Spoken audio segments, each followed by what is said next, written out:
All right, man. Just pray for me. And again, they can do any one of us. It ain't nobody safe with these dudes. If these dudes feel they want you, how they going around talking about somebody's gonna raid my house before my house get raided? How they there with the police and y'all sitting there following them? Everybody that supported them shows and 100 shows and all them shows, and y'all need to, everybody who following them, promoting them, anything. Y'all wrong. Y'all ain't black. And y'all show ain't for our people. They can put charges against anybody. So this is gonna probably be my last video. I'm gonna go turn myself in to see what's going on. They talking about I'm a fugitive. So they just raided all my houses. 600 was actually with the police when they raided my house. He's actually got video and footage of it. So y'all know what y'all dealing with. And I just want to say this to y'all. When they raided my houses and my property, it was asking about whack, loose cannon, 600, and this internet stuff. All of y'all filed. All y'all who be sending shit around the internet, all y'all who be promoting and listening to what these niggas saying, all y'all giving these likes and hidden likes, all y'all supporting this. All y'all guilty of this. If you had something against a black man, you should handle it with a black man in the streets. Wack said 100 times he was gonna take my contracts. He working with the FBI. The FBI went to the city 3 days in a row and told the city they didn't want nobody to give me no more money. They went to all the different celebrities and told all the different celebrities, don't give me no money, don't help me, don't do nothing for me. They going around scaring and intimidating everybody. But y'all sitting it around getting people in trouble. Like y'all don't understand what FBI do to black men who try to help their community. I ain't been nothing but a help to our community. But I guess it is what it is. This the price of being black and trying to help somebody, trying to help your community and do what you can. You're just guilty because somebody else don't like you and they go on the internet and do what they want to and y'all gonna promote it. It's crazy. But I'm going to go turn myself in though. Because I ain't did nothing. This fact is, man, they done went to my house, kicked my houses in, bust my doors down, bust my windows. They calling my son at his football practice, threatening him. You know what I mean? These dudes tagging him. What kind of shit is this? But y'all gonna be rolling with these dudes. And I got this last thing to say. Wack said he was gonna destroy developing option, right? So who gonna replace developing option? Which one of you 60s gonna call yourself coming in? Because whoever try to come in, y'all the ones that's working with Wack. Believe that. So remove me to get me out the way for somebody else to come in who gonna cooperate. That's what the play is. That's what the whole play is. I'm out. I'm gonna send y'all videos to put up, all of it until they lock me up. And we'll see how this plays out, as new reports suggest he could face trial as early as next month. Let's bring on trial attorney Adante Pointer to get his take on what Big U's trial could look like. Adante, thank you so much for joining me today. Now, before we get into the trial aspect of everything, what's actually your reaction to Big U's 107-page indictment? In it, there's so many allegations like violation of RICO Act, allegations of embezzling, allegations of murder, and that federal authorities actually date back some of these alleged crimes as early as 2021. Yes. You know, this is a very much a sprawling indictment that has ensnared not only Big U, but it implicates a lot of different people because the government essentially laid out their case to say this was not a single individual, although he was the head or the mastermind, if you leave it to what the government has put together, of this criminal enterprise. And in order for it to be an enterprise, that means there are other people involved. And so this is a net that has ensnared more than just Big U, but it's also implications for a lot of other people on a far-ranging list of crimes. And, you know, this is something that was pretty shocking to read. It almost read as if it was a fiction novel. But from the government's position, this is fact, not fiction. Oh, yeah. And it does feel like it's a movie script just kind of playing out. And it's interesting, too, because the persona Big U kind of portrayed was that of a former OG that's now a community activist. He wants to do good for the community. And while we can say two things can be true at once, right? Like maybe he was doing good for the community. But if you believe what the federal authorities are alleging, especially in this indictment, he was running pretty much essentially a mafia-like enterprise. They even said that in the indictment. What's your reaction to kind of what feels like a double life he was living? Well, you mentioned that two things can be right. And so he could have also been engaged in things that were positive, if you will, for the community in terms of helping a community that's very disadvantaged and hasn't received the same economic opportunities. Nevertheless, you have to counterbalance that with these allegations right now that show that he was involved in not just trafficking and extorting people, but also they say that he personally committed a murder. So, those are very stark contrasts and contradictions of a person. And I'm sure the community knows him one way or maybe both ways. That's what's going to be pretty riveting, is to see if this case makes it to trial and or more information that comes out as it relates to where the government got their information from. We may see two contradictions of a man on full display, or we may see that this is really the monster as he's been portrayed, or as Big U has tried to portray himself, a victim of government overreach. And what are your thoughts on Big U kind of declaring his innocence? Now, before he had turned himself into federal authorities, initially people thought he was going to make a run for it, but he turned himself in. We know that. And he's been in custody for weeks at this point. But in terms of just what federal authorities have on him, but Big U's kind of declaring that, to your point, this is overreach. What's your reaction to that? Well, when you're up against a federal indictment and one of the cornerstones and the bedrocks of our democracy is innocent until proven guilty, I think that he played it the way that you could, which is he's saying, hey, I didn't do all of these things that you're claiming. I'm not this monster that you're portraying me to be. And I'm looking forward essentially to defending myself against these allegations. That in and of itself doesn't necessarily mean that I didn't do anything that's being alleged or that I wasn't some part or piece of the entire mosaic or picture that they're painting. He's just simply saying, look, I didn't do all that you said I did. This isn't the way it went down. And I look forward to saying my piece. And you're targeting me. And that same allegation rings very similar to what we heard with our current president, who was the target, if you will, of federal activity in the courts and prosecutors. And he wound up his way in the White House in the Oval Office. Yeah, that is very correct. As far as the allegations in Big U's indictment, when it comes to wire fraud allegations, embezzlement, making fraudulent applications for COVID-19 relief loans, and then you have that on top of some of the more kind of heinous allegations too, that being murder, allegations of robbery, kidnapping, all of that sort. Why do you think that they're all kind of stacked together in this massive indictment, as opposed to, for example, the murder happened back in 2021? Why do you think that wasn't taken up as a separate matter, and then possibly the financial stuff taken up in another matter? Why do you think it's all together? It's so that way federal authorities can kind of get a slam dunk and a win, or what are your thoughts on that?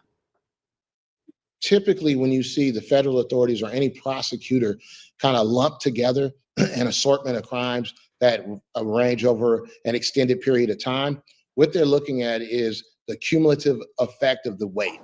When Big U stepped into a trial and or try to negotiate a plea bargain in this case, the prosecutor has 5, 10, 15 different criminal. Right now we're looking at the Big U case. They're speaking on new evidence. He had hearings and things of that nature. They're just debating on what to do. On who? Big U. Oh, okay. So what are they saying? Catch me up. Basically, they're trying to put the pieces together. Is it some type of was it some type of fling or something with them, or what really happened? They're pretty much trying to put it together on what really went down. Were the kids actually lovers or whatnot? You know what I mean? Were who actually lovers? The kid, his son and the other guy. Oh, the football players. Right, football player. Oh, I thought Uh-huh. that was just made up. That was the truth. Yeah, they trying to dig into it now to see to see what's going on. Trying to put the pieces together. Right now, you're tuning into Law and Crime Network.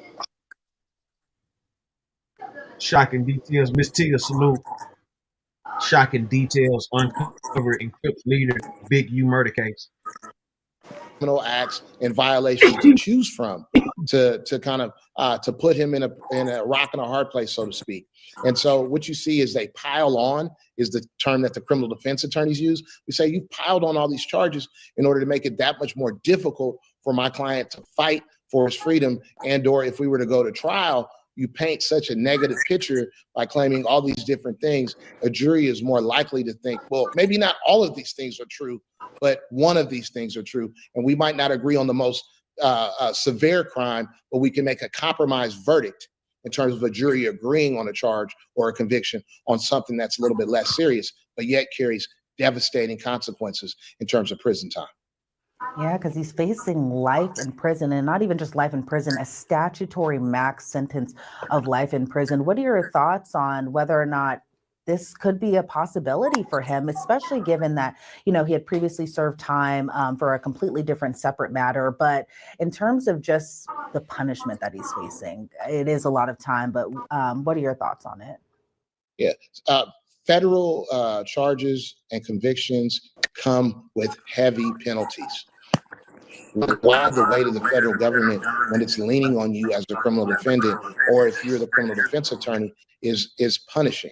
Because especially for people who have prior convictions, you have the risk of being declared a career criminal, which in and of itself invokes a mandatory minimum of decades of time. And that's how the federal system works. It's a point system as it relates for how a punishment could be meted out. So when he has all these different variety of crimes, you add that to his prior convictions, and you're looking at a staggering amount of time as it relates to prison exposure. And that's why many people plead, because you're up against a very difficult decision.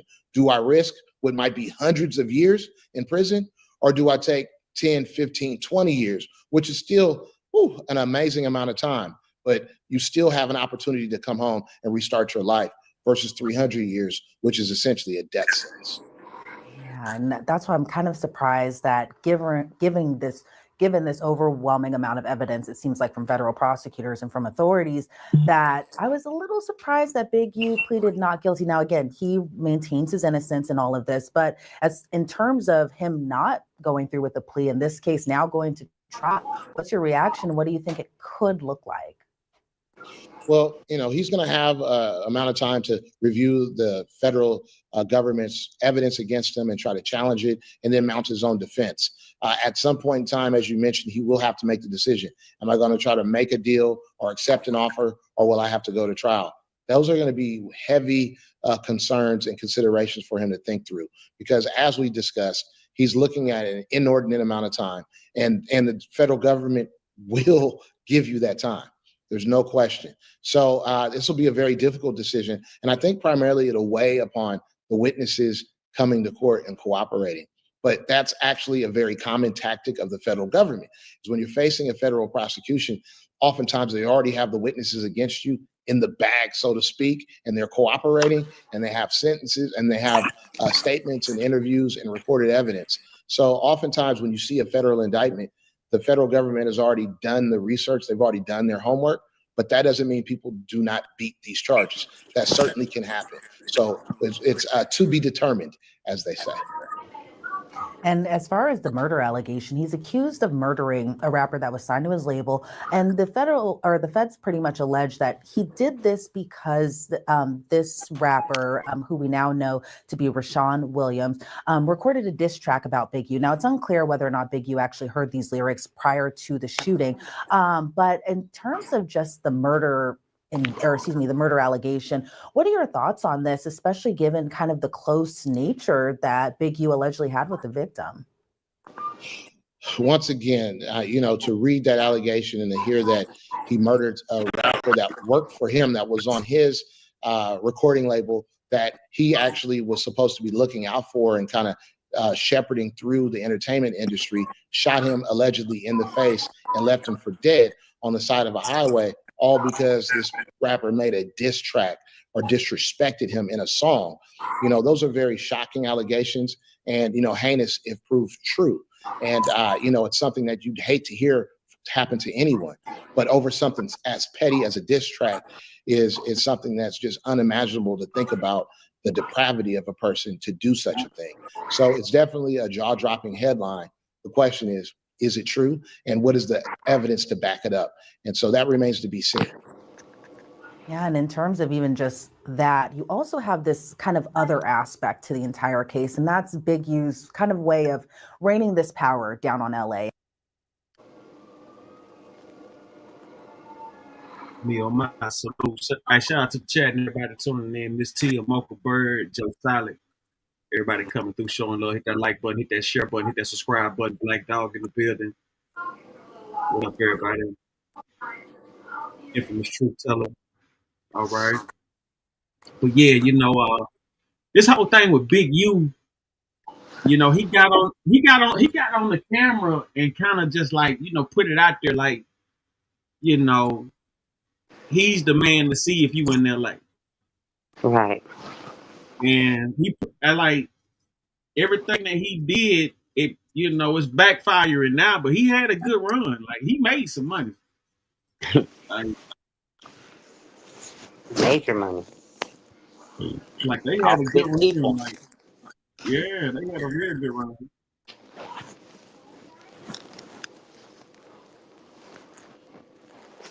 They had a really good run. This case, it gets deeper and deeper, and it's gonna get deeper and deeper because it's one of those type of cases. But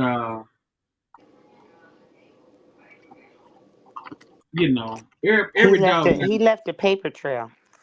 Big time. A long paper trail, especially writing down the serial numbers of the guns he was selling to the streets. Well, no. It wasn't names. I mean, it wasn't like the police. They was giving them the guns. Exactly.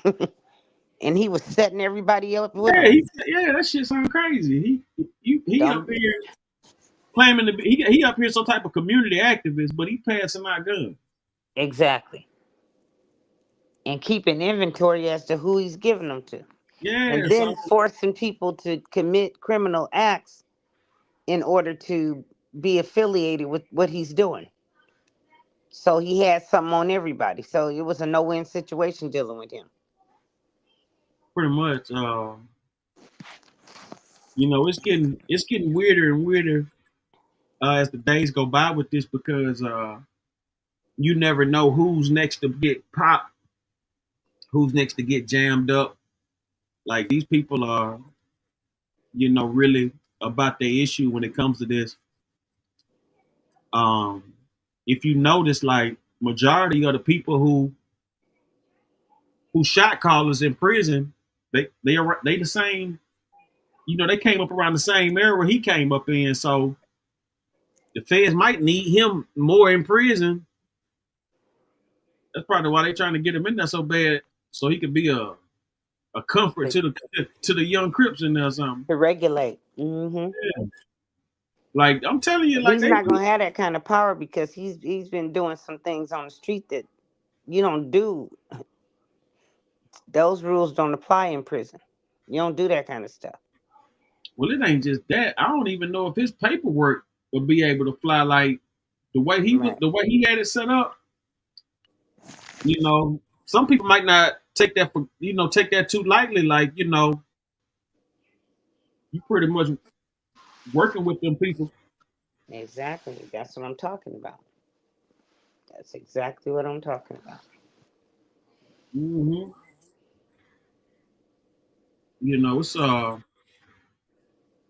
It's sad the way they, this whole thing played out. But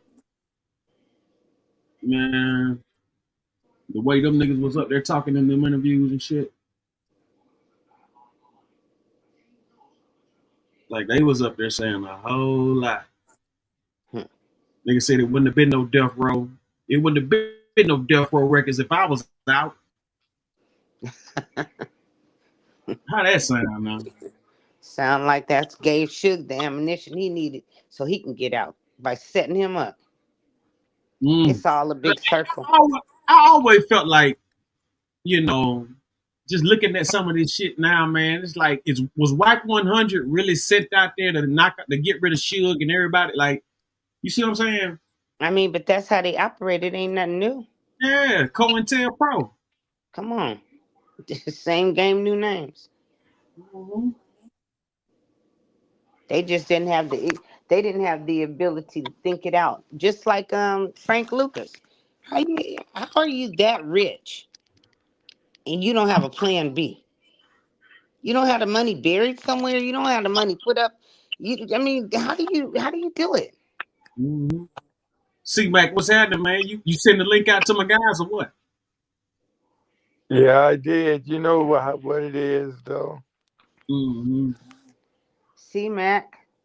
Some more of that hate shit. This shit ain't easy to get on, I guess, because remember I was having problems too. It's easy to get on. Well, why the fuck they don't do it? You ain't been sending that link, man. Here we go. Mm-hmm. Here we go. What the topic is? What's going on? Big U, your boy. Ozzy, my boy. Because you was saying, no, he didn't. He didn't kill Nipsey. That's how. So they got proof that he did? I mean, that's what his team is saying. His own people. What team? His boys. You think they going down for him? You don't think they snitching? You don't think they singing? They don't really have to sing, no, because he basically told on himself. A very long time ago. A very long time ago. Yeah. I'll go for that. The one thing about social media is it can be pulled up at any time. It's never deleted or erased. Well, and he liked to be in front of the camera. Well, it's in the cloud. So what are they saying about it? What you mean he say when he was out, it wouldn't have been that other company? Oh, yeah, he did say that. Mm-hmm. Yeah, they did that. No. Hey, what's going on with Texas and all these shootings, man? Oh, them motherfuckers off the chain, ain't they? They had a school shooting the other day. Wait. Fill me in. I don't know about this. Yeah, they had a school shooting yesterday. This nigga walk in, start laying down the hallway, but he in a shootout with another student. No, they up there shooting. They up there going at it. Like this shit was crazy. Wild West. Like, yeah, it was some wild. Yeah, it wasn't like a terrorist. It wasn't like no bullshit. This motherfucker, he knew who he wanted. Are they European? What? No, it was some black boys. What? You want to see it? Yeah, definitely. All right, baby, we're gonna lay off you today, buddy. We'll be back for your sentencing. We'll be back. They ain't sentenced you yet, right? I said we'll be back when they do. But they haven't did it yet, right? Not yet. Don't start crying because he's going down.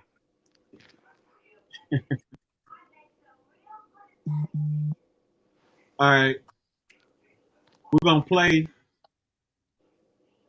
Let's go to CBS, Texas. Wilmer Hutchins school shooting. Suspect had help getting through unsecured door. Affidavit shows.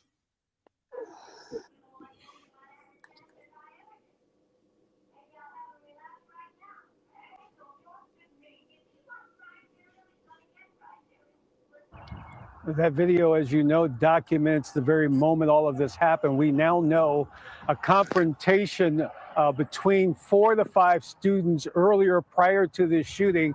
The indication from the arrest warrant affidavit for the young man who is now in custody, Tracy Haynes, indicates that he received help getting into this school here at Wilmer Hutchins High School through an unsecured door with a gun is the accusation. And there's that video that shows it all.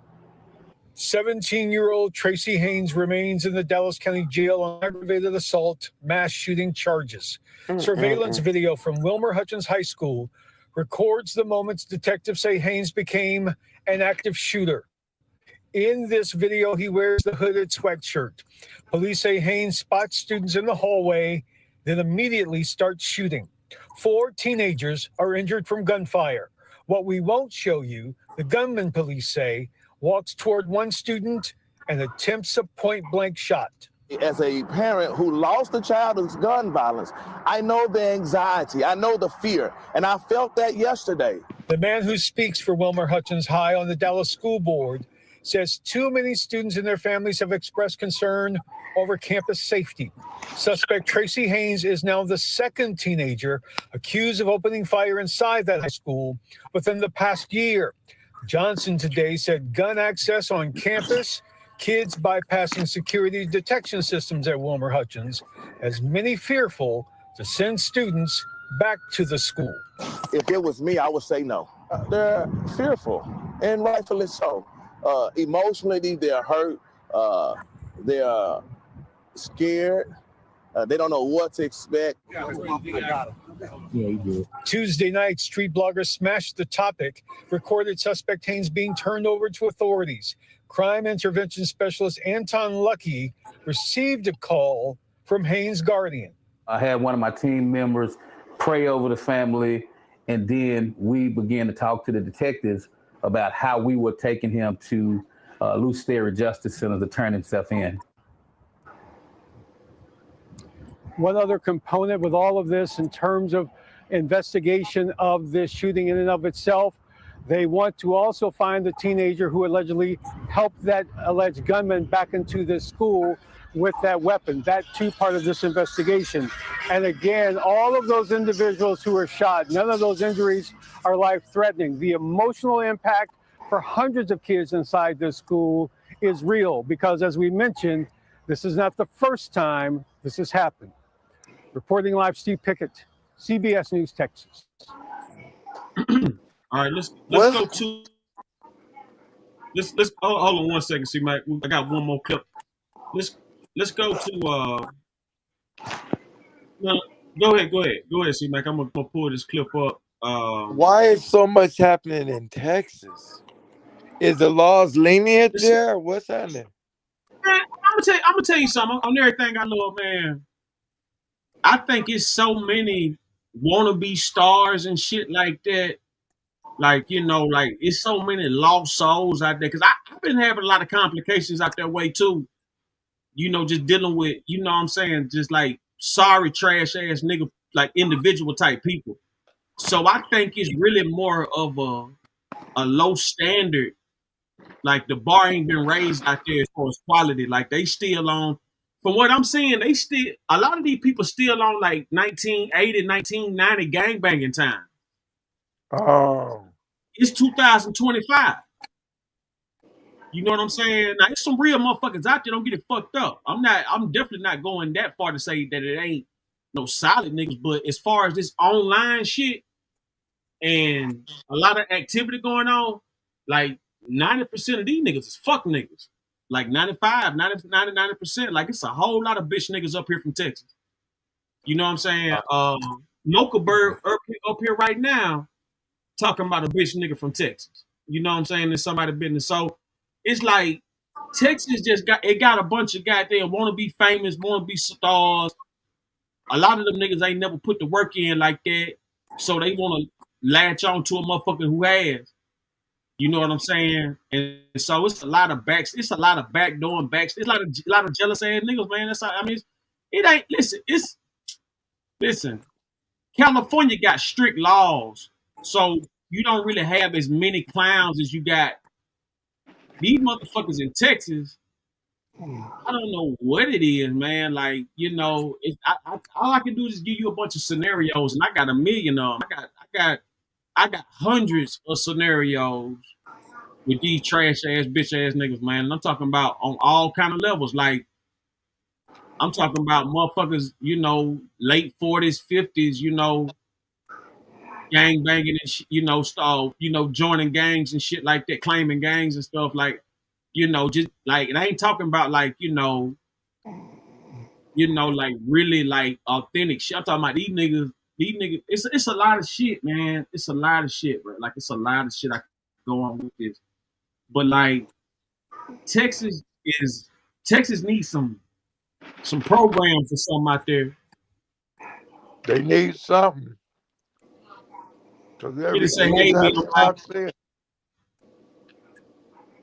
Everything is happening out there. Yeah, I ain't gonna say everything, but it's a lot, man. Like, it's a lot going on, and then you got reputation too. Like, you know what I'm saying? Like, you know, these little niggas, man, they ain't really listening to nobody. So, you know what I'm saying? They know everything, all that. So it's like, you know, you trying to preach something. It's like talking to a brick wall. Wow. That's sad, bro. It's sad that these youngsters gotta learn the hard way, because behind them walls, it's altogether different. Yeah, but see, the motherfuckers I'm talking about grown as hell. Some of them older than me. But then the young ones, they into that hip hop. They on off that hip hop octane. So, you know, it's hard to stop that. You know what I'm saying? It's hard to stop that type of energy. But you don't know what's going on inside of a person's brain. I'm telling you what's going on inside. I'm telling you right now, you got a bunch of motherfuckers who want a lot of credit for shit they ain't did. You know what I'm saying? You and motherfuckers who feel like they stars and pretty or being, you know, at the like they let me tell you some real shit. It got to the point where Big U had to start going live to expose these niggas. Like, if you such and such, man, this age, you don't need to be trying to act like you brung gangs to the certain cities. Said that. Yeah, these motherfuckers be up here a lot, man. Listen, man, these motherfuckers get up here. It's the internet. You can be who you want to be. These motherfuckers get up here. They the toughest gangbang, and these motherfuckers coming from Texas. You know what I'm saying? Like, 90% of the bullshit online stems from some type of Texas situation. You know what I'm saying? It got some type of Texas nigga in the mix somehow. Like, it's just simple as that. You know what I'm saying? Like, you know, you look at they just gunned down and killed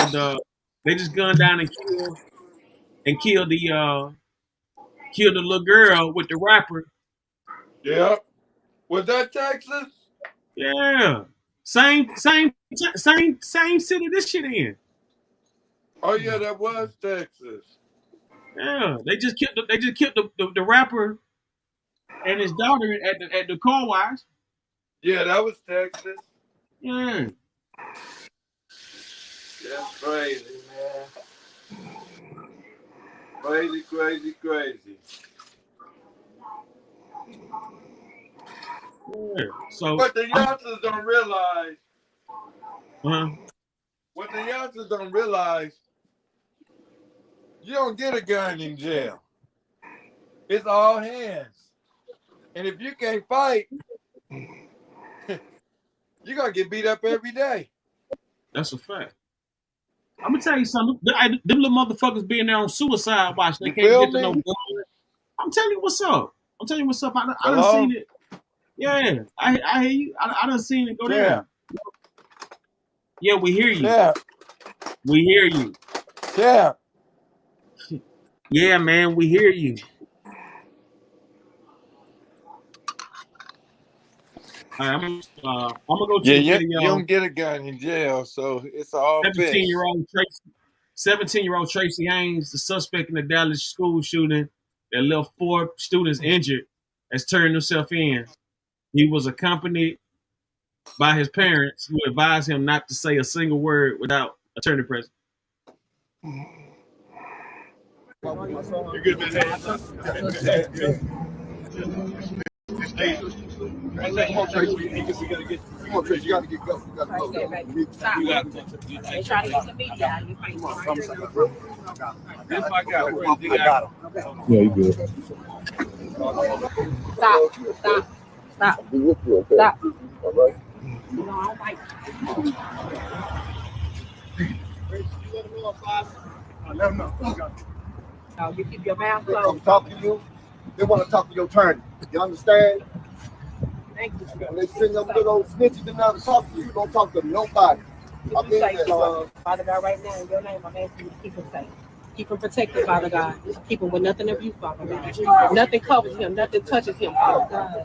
He got you. He got you. He got you. He got you. Can I walk with my son? You're good, man. It's dangerous. Come on, Tracy. Come on, Tracy. You gotta get go. You gotta go. Stop. They try to get the media out of your face. I got it.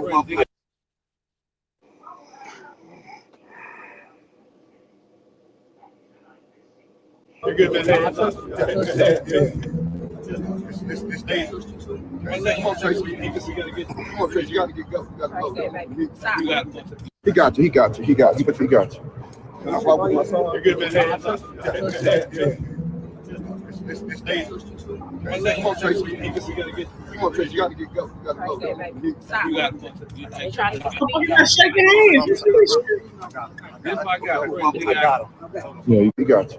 They trying to put the cuffs on him and they trying to shake his hand. What Motherfucking shit. Look at this shit. Let me blow it up so y'all can see. This cop right here trying to put the cuffs on him. He think he's shaking his hand. Can I walk with my son? You're good, man. Oh, the youngster think this guy's Yeah. Come on, Tracy. Come on, Tracy. You gotta get go. You gotta go. Stop. They try to get the media out of your face. I got him. Yeah, you good. Stop. Stop. Stop. Be with you, okay? Stop. All right. You know, I don't like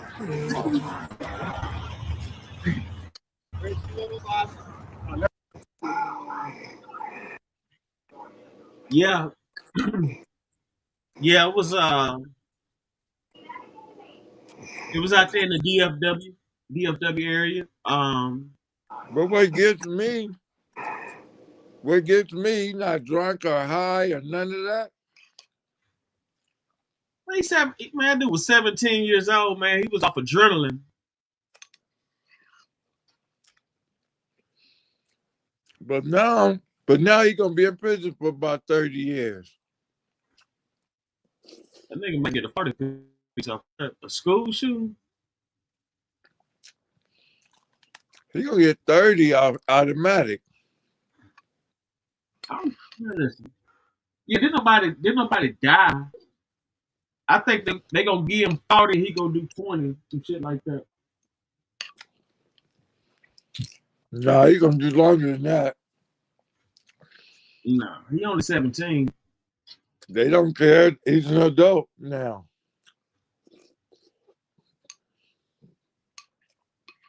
Oh, damn adult, 17. But they gonna try him as an adult. Watch. Man, no. Let me tell you something. That law shit go by a few different ways. If you turn yourself in and all that, and don't bullshit with them, they might cut you some slack. But if they got to go look for you for months and shit, You forgot who the president is.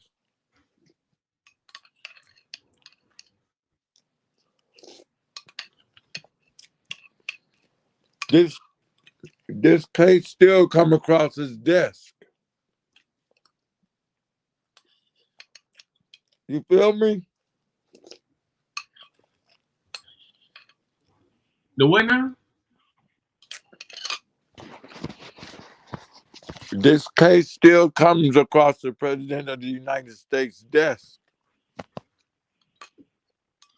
Why would it? Oh, you talking about because it's a school shooting? Exactly. But is it a state crime or a felony being that it's on school ground? So it's probably gonna be a state.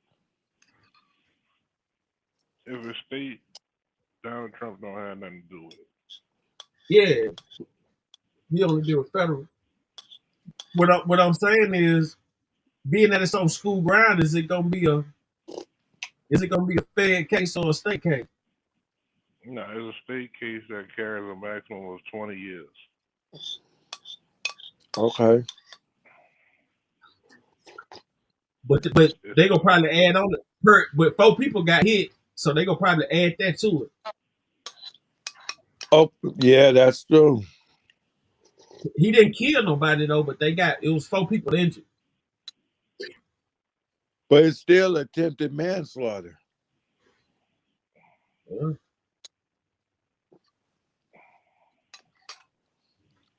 No matter how you look at it, it's attempted manslaughter.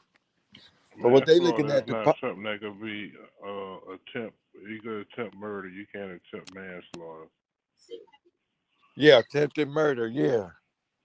But that's not what the name of the charge is. Aggravated assault. That carries a maximum of 20 years. So you saying they can't give him no more than that? Yeah, but he has 4 counts. That's 80 years. That's right. Like charges being ran concurrent is a courtesy that is at the judge's discretion. Yeah, that's just like Tay-K. He already got 55 years. The boy who did the race song, he already got 55 years, but he had another murder case. And he had another murder case that he wound up getting 80. And the judge ran it concurrent. She ran the 55 with the 80. The 55, she ran that with what he already had. When did this shooting happen? Did they tried him that quick? No. Tay-K did this when he was 17. Remember Tay-K the rapper? He made a song called "A Race." Yeah. Let's go. Let's see what they got. Cause this headline news. This is brand new, ain't it? Everything brand new. The sentencing and the shooting. The school shooting just happened 2 days ago. Yes. Yeah. That's what I'm talking about. The shooting happened 2 days ago. All right, let's go to KSAT 12 ABC. All right, Mr. McIntyre, the jury found murder.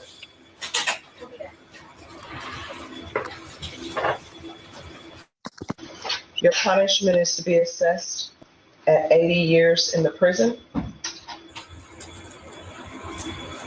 The court will give you credit for any time served. There's a $0 fine.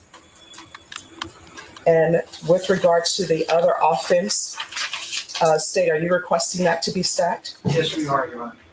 All right. Your Honor. And I'm assuming you're against that. Is that correct? We are, Your Honor. We would just like to briefly, for the record, maintain that our argument would be that to run consecutively an 80-year sentence on top of 50. Just one moment, counsel. Just give me one moment. Mr. McIntyre, I want you to know that I listened to all of the evidence in punishment and thought about whether or not your sentence should be stacked. I don't know where your mom is, don't know where your father is. I know that you had a rough childhood. And I do know that these offenses occurred when you were very young. And I understand the state of the law, what people consider an adult. I listened to the testimony of the expert that was brought by defense counsel. You've already been sentenced to murder in the other county, and then you have a murder here. And the sentence for 55 years, that's a stiff sentence. This 80-year sentence is a stiff sentence. And these are cases where you have to serve half your time, and that's day for day time. And I recognize that.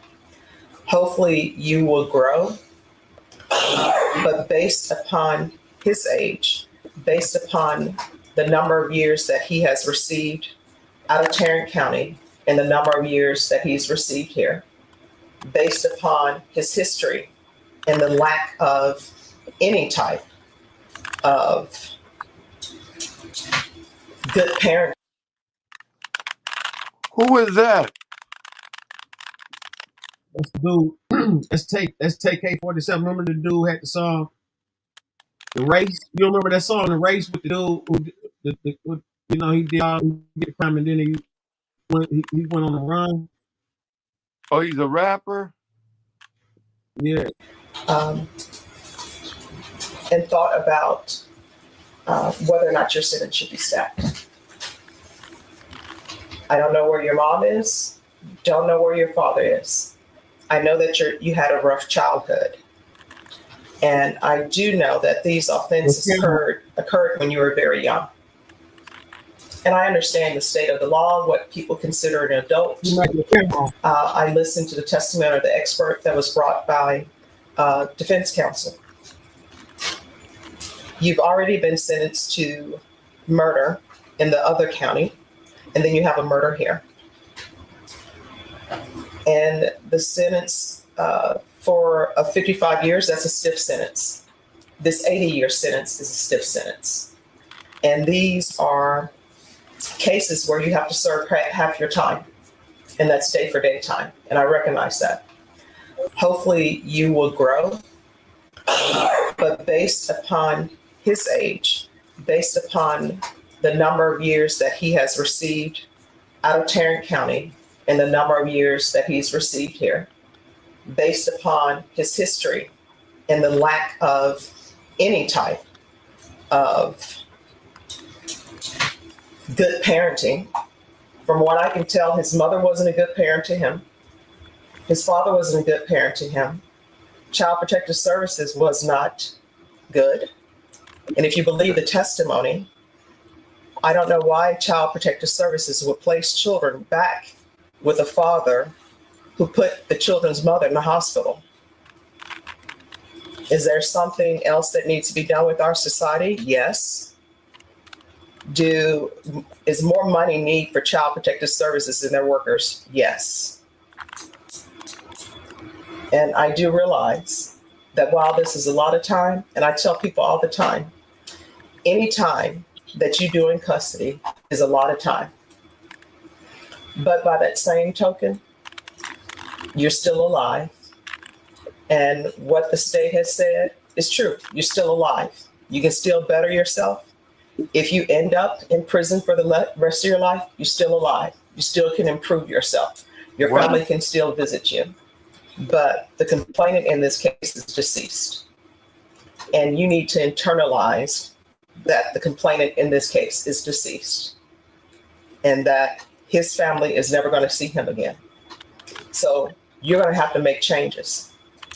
And you're going to have to remove people from your life who are not of benefit in the means of making you a better person.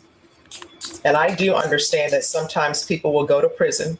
They join gangs because you need protection, because you're there by yourself. You're young, but you're going to have to make better choices. Do you understand? Yes, ma'am. So I'm going to sentence him to 80 years in the prison, give him credit for any time served. There is a $0 fine.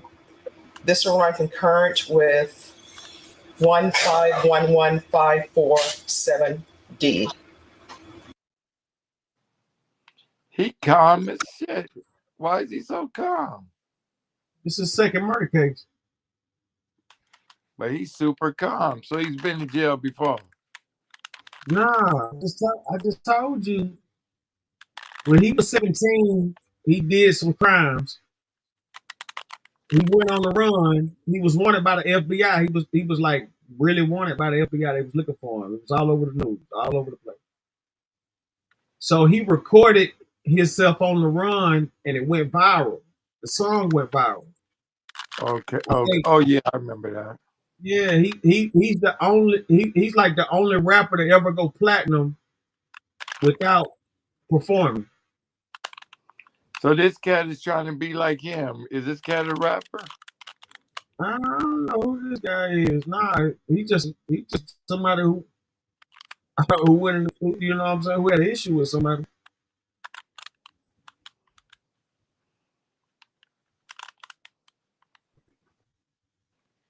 You know, take a situation.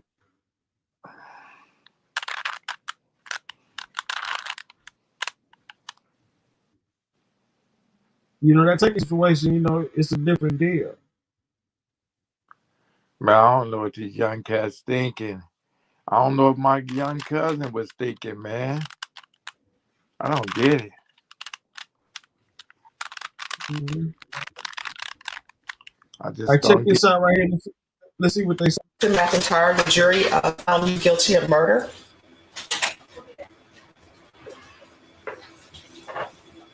Okay, yeah, we just saw that one. Okay, let's see what his sister had to say. Like the thing, like if we got bad grades, his punishments were too big for. Like the thing, like if we got bad grades, then we would be punished. Like he would. It started off by maybe the whoopings got worse and worser, and then now it's not a belt. Now it's a 2x4, and we get a certain number of hits, and we get hit with it. And we have to lay there, and we can't get up. And it was times when Tamar was younger than me, so Tamar was younger than me, and he would cry, and just maybe they would think he was over dramatic, so they would tie him down to an ironing board, strap him down, like stuff like that. And you said that these were examples of over disciplining you both for things in the house? Maybe bad grades, maybe like, yeah, just bad grades and stuff like that. We weren't bad kids to be doing going and doing anything we didn't have any business. We were too young, and we moved around a lot to know what's going on in our outside world. We were just learning. So it would be stuff like bad grades and stuff like. Were there ever any signs that you were being hurt this way, or things that other people would notice? Yes. Give me some examples. Bruises, busted lips, noses. People have witnessed before. Did any of these things ever come to the attention of your teachers or other adults outside your house? Tamar's teacher noticed. Okay. What happened when she noticed? I wasn't there the exact moment. A certain teacher took maybe noticed Tamar, and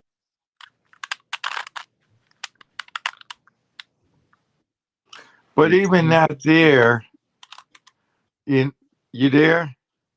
Yeah. Even not there shouldn't cause that type of behavior. Now with my little cousin, a girl killed his mama. But then his father had been in the penitentiary his whole life too. So that I was talking to his uncle the other day, which is my cousin. And he said he think that's what triggered by him not, being able to be with his mama. He just started hating life. But he didn't hate it. But he didn't hate people. He hated his own life. Mm-hmm. I'm tell you something, man. A lot of them kids that be in them youth authorities and all that kind of shit, man. The motherfuckers, man, all kind of shit be happening, man. And then, they might have parents that might be paraplegics and shit. You know what I'm saying? A lot of times the motherfuckers be with they grandparents or parents be paraplegics and shit like that. And so, But I do know that Child Protective Services shit, that ain't nothing no more. It's not what it used to be. Not at all. I know that. Learned that through a friend of mine's kid. You know, that child protective service thing. And I think it's because they're not getting the money that they need, or they working hard, they stressed out, and the system, like they say, the system put the kid back in the situation, and they think that was good for the kid, which is crazy. Child protective service is a job that you actually have to give a fuck. Yep, that's real. And instead of, people going into it actually giving a fuck and wanting to help and save kids, they go into it because it's a decent job. It's a government job. The benefits are great. The pay not all that great, but they have the best benefits in the world. And Yeah, when you have people who don't really care, they're just gonna make sure that they follow the protocol and do whatever. Yeah. Yeah. I tried when I was younger, work for a summer youth program in LA, where I worked with Department of Public Social Service, which is the largest county building in LA, the biggest. And man, some of the things when I went out on those calls with those social workers, it was his father that had, molested his little 7-year-old girl, and I couldn't take it. I jumped on the man and choked him and slammed him down to the floor. And they say, you can't do that. I say, well, this is not the job for me. But see, I had compassion. I was young and I was crazy like that. So I tried to choke the man out. Of course, now things are different because people are afraid, when they take these kids, they figure they doing something wrong more than doing them good. Or the kid convinced them they want to be with that abusive parent because the kid is thinking that's love. You Which is can't be crazy jumping to on people. Huh? You can't be jumping on people. I know a guy. He was accused of touching his daughter by his daughter. What happened? I said I know a guy who was accused of touching his daughter by his daughter. And Yeah. although he wasn't killed, a lot of shit happened. And then her conscience came. And she told people, I lied on my daddy. Oh wow. So you can't just jump on people because of what children are. When you talk about transaction analysis, you have the child state, the adult state, and the parent state.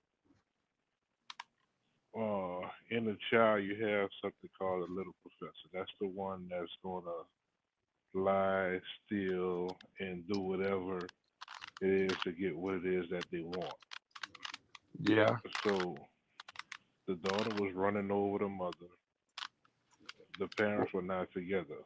The parents got back together in hopes that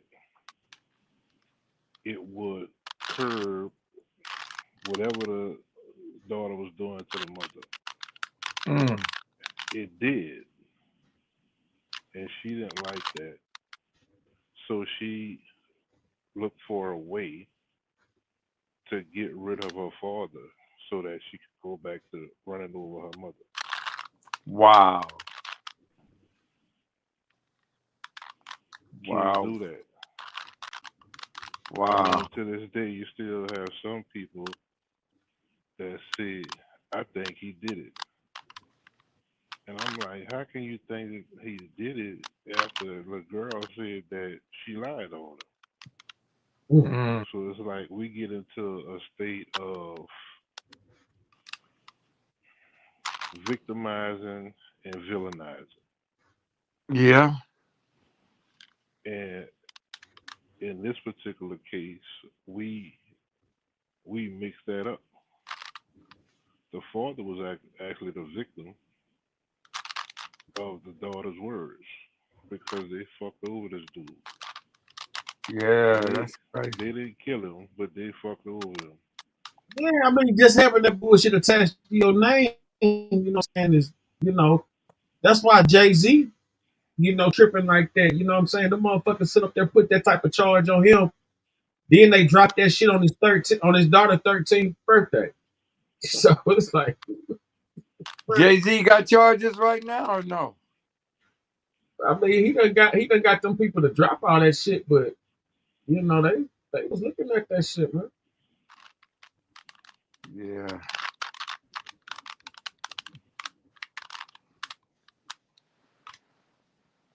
Yeah. Oh yeah, they definitely gonna look into it, no doubt about it. I mean, that's their job. So you think Puffy gonna bring down a lot of people? I don't know. If he was, I think Puffy is stand up dude. I can't see him making a move like that. Man, you see Harvey Weinstein finna come home, huh? Who told you that? Man, I've been watching Sir Harvey Weinstein. He been beating cases back to back. Harvey Weinstein been beating cases, bro. That was on regular news. We ain't talking Facebook. I did hear it was some technicalities or something like that with his case, but yeah, I did hear that. You right about that. I did hear that like last year, so I think around the beginning of last year, I did hear. Watch and see. I don't know, man. If he winds up coming out, man, I don't know. I don't think that's a. All he did was take some millions from people. That's all. Oh no, that was Bernie Madoff. No, Harvey Weinstein raped a bunch of women, bro. Yeah, he raped a bunch. I'm thinking about Bernie Madoff. Yeah, he raped a bunch of bunch of models and shit. Hey, champ, did you know Payroll was dead? Man, that's some bullshit. You talk to Phil more about that? No. Is he dead or not? Man, I ain't heard that. I did hear Charm was dead, but I ain't heard the Payroll the people's dead. Yeah, I know Charm is dead. I know that for sure. Charm had a heart attack in the back of a taxi. I mean, in the back of a car. Yeah, they say he died on the golf course. No, he had a heart attack in the back of a taxi. Gangster told me. In Vegas. Oh. In Vegas. He was in the taxi. They must get him some bad powder or something. Could be. But I ain't hear nothing about Payroll, so that shocked me. Yeah, that blew me back when that was said. I don't know. I ain't heard that about Payroll. But them niggas up there though, you know what I'm saying? Like, it ain't all the way surprising, but I just ain't heard about it, man. A lot of them dudes just vanished off the planet, man. You know what I'm saying? Yeah. True. A lot of them dudes vanished off the planet. So on this Trump thing, the Tesla thing, I mean not on Musk thing, you think that's real? The what now? That Tesla hood, you think that's where you got it from or no? Yeah, no, that Tesla and that KKK shit. Yeah. I don't know, man.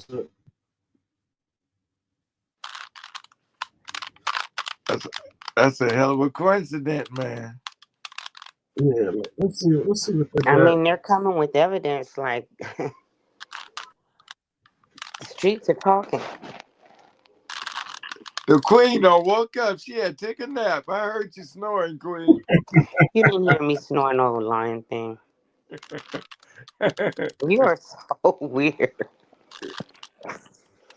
You just scared that they was gonna tell on you. Tell on me about what? How they was practicing how to fight and beat somebody's butt. Let's see. But Let's see. unbelievable. Oh, this what it is. Hold on. Hey, check it out. Check it out. They say upside down.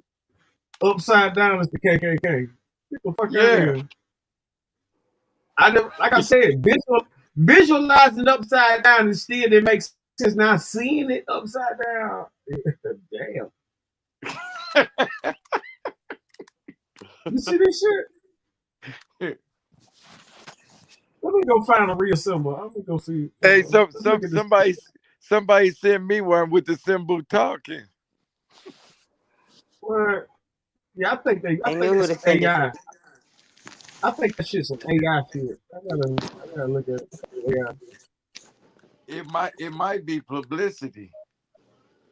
Yeah, I think that's it. AI. How can it be AI?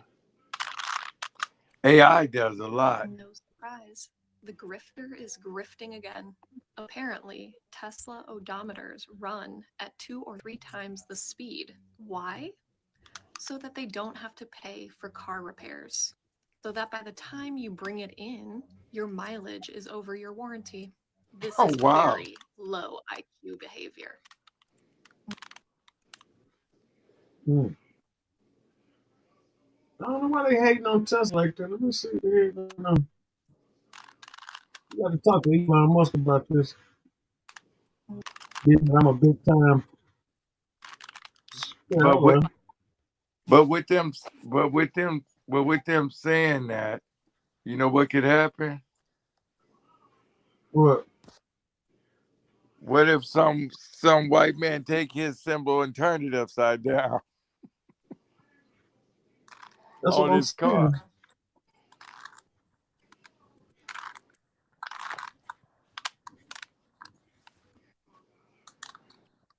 Like I said, I never seen it like that. So I need to see it. Oh, Yeah, did you hear what's happening in China? What?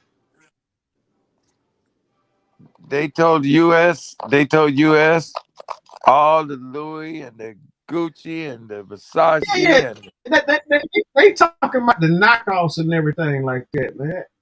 Anything official from the stores, the signature shit that's made in Italy, man. All that old man, China ain't making all that. No, but they saying that they are.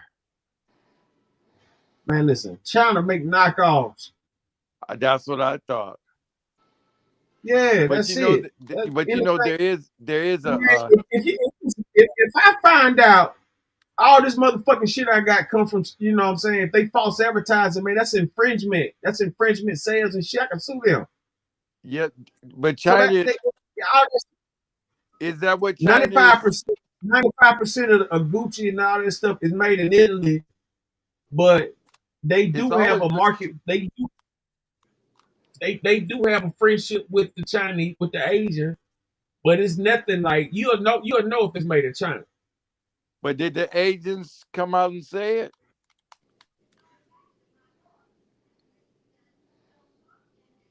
Listen, what exactly did the agents say? China, what did they say? They told us that we need to revolt. They said some real shit, and I ain't gonna tell you no lie. They said some real shit. But I will tell you this: China can make anything. Say again. They said that we need to go in our own market. They said we need to stop fucking with them. They said that the government sold us out.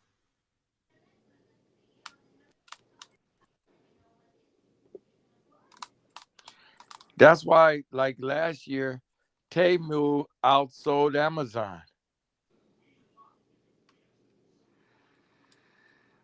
Okay, here goes some of the video right here. Let's go to factories in China are now people to buy direct. Even with an additional 145% tariff, you will still pay a lot less for identical luxury brand items made by their factories in China. And that's the whole thing. People still get these rates. But see, Louis Vuitton, they got a factory in San Dimas. Out of factory. Today, I'm going to break it down in front of you, step by step. First thing first, this Birkin bag at Hermes Boutique will cost you 38,000 USD. But what is the real cost out of the factory? Today, I'm going to break it down in front of you, step by step. First thing first, Hermes only use the leathers from the 3 top-level suppliers. One is called Muti from Italy. And the second is Weinheim from Germany. And the third is Haas from France. One piece of Togo leather, the same leather as this one, will cost 450 USD. And one piece of the leather is only enough to make one Birkin, okay? The thread. And of course, for Hermes Birkin, the thread is also the best top level. It's called Fil Al Chinois from France. This is actually the Rolls Royce in thread. For each bag, the cost is 25 USD. And then the hardware. See, this hardware is called 316 hardware. It's also known as the ocean stainless steel because it can withstand the erosion of seawater. It's the best stainless steel. For one piece of bag, the hardware will cost 150 USD. The edge oil. This edge oil is imported from Italy. It's called heat seal edge oil. For each bag, it will cost 50 USD. The interior lining, it used lambskin imported from France. For each bag, the cost will be 100 USD. And also inside, there is a zipper from Riri brand. And the zipper for one bag is 10 USD. And then the cost of human resource. The French artisans is much more expensive than Chinese artisans. To finish one bag, the human resource cost will be 600 USD. Package. Now this is not that expensive, it's 10 USD. So now to sum those up, the total cost will be 1,400 USD for one Birkin out of factory. But why Hermes will charge you 38,000 USD for one bag? That's because more than 90% of the price is paid for its logo. But if you do not care about the logo, you just want the same quality, same material, you can just buy from us. Because for our bags, we use exactly the same material, same leather, same hardware, same edge oil. The only difference is one, we don't have the logo, so we don't have to pay so much amount of. I'm shocked. I'm shocked they don't have the logo. Well, that's a trademark. Yeah, but they can get the logo. They got logos on other stuff.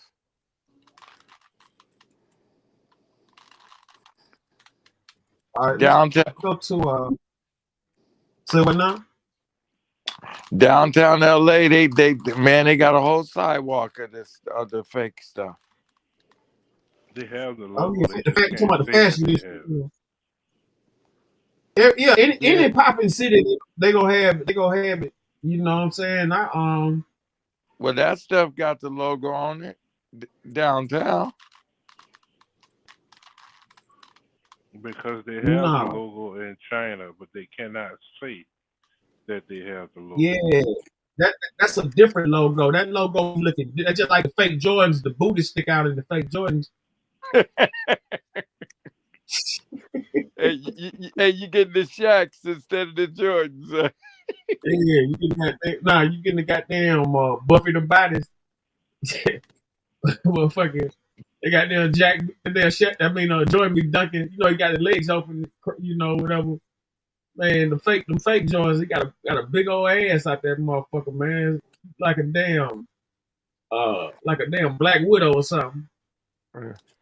But you know who else is mass producing though real tough and it's crazy? Indonesia and not Indonesia, Philippines. They selling that same stuff that's downtown. I have a friend from Philippines. He said he can get you a Gucci wallet for $3. You know who? Yeah, but that's the shit they talking about. That ain't like in Italy. You know what I'm saying? Like I said, Yeah. you know, that's what they talking about, that knockoff stuff. Check it out. You know who is producing high quality accessories for those luxury brands like Chanel, Estee Lauder, L'Oreal? You're saying you're the supplier behind all these beauty accessories for those big luxury brands? L'Oreal, MAC, Chanel, Bobbi Brown, and even Rosewood Hotel. Last week we also received an order, Royston. Yeah, the comb like 20,000. The comb, one color. Now show me your factory. Show me the production line. Here, this is our cutting room. So you can see the machine. Here's claw clip and here's comb there. After cutting, we can take the claw clips out. Like this. Here's our molding area. Take off the plate. After make the mold the shape, so we can include the spring and the flower accessories. This is like the final touch up. You have to polish and check like this. Defective. Quality control. Here's our coating plate. On the surface, we will spray a draw effect. Here's our painting plate. Here's one of our warehouse. Here's our material area. All the acid board we have ordered here. So tell me, what is this? This is like PVC or acrylic? Acid material. The material is eco-friendly and more durable and flexible than PVC or acrylic materials. It's the most expensive material. How expensive? For this one, for example, this one like 50 RMB one piece. One piece, 50 RMB. 50 RMB. And the cost of it. Yeah.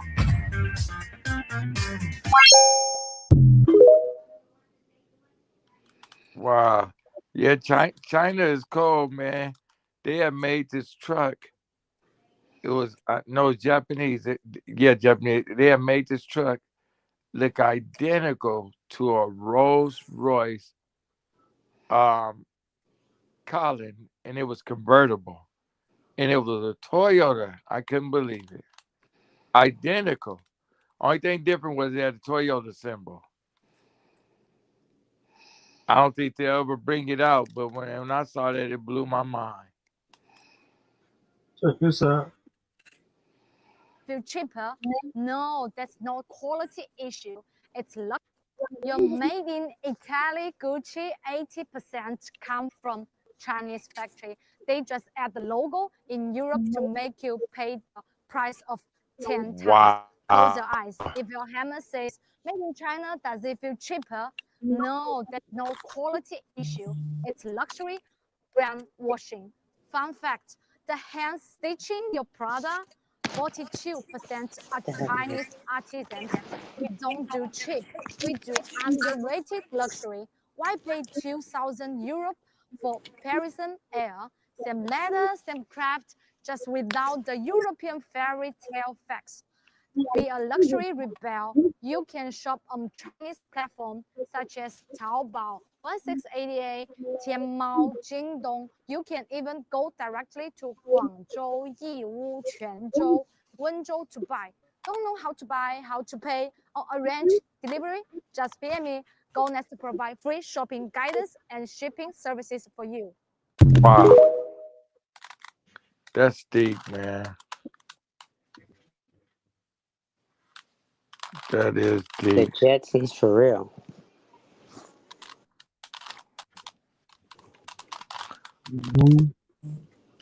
But it's more black people buying it than anybody. Don't say that. You don't think so?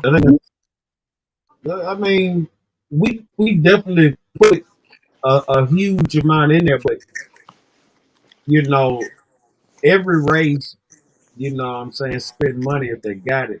You know what I'm saying? Yeah, you don't see the movie stars. You don't see the movie stars with no Gucci. That's a lie. That's a lie. What they do is, you know, a lot of them dudes, they feel like they wife should have all the luxury and shit. So they, you know, they might wear some $20 jeans and they wife got on them, you know, $2,000-$3,000 pair of shoes. You know what I'm saying? Like that's how they kick it like that. But how is it that Selma Hayek husband owns? How does Selma Hayek husband own all those designers? You might got some sweatshops. Like when you got factories and shit like this. No. He owns the actual companies. company he on? A lot of them. Look into it. Selma Hayek's husband owns designer companies. Selma Hayek, the actress.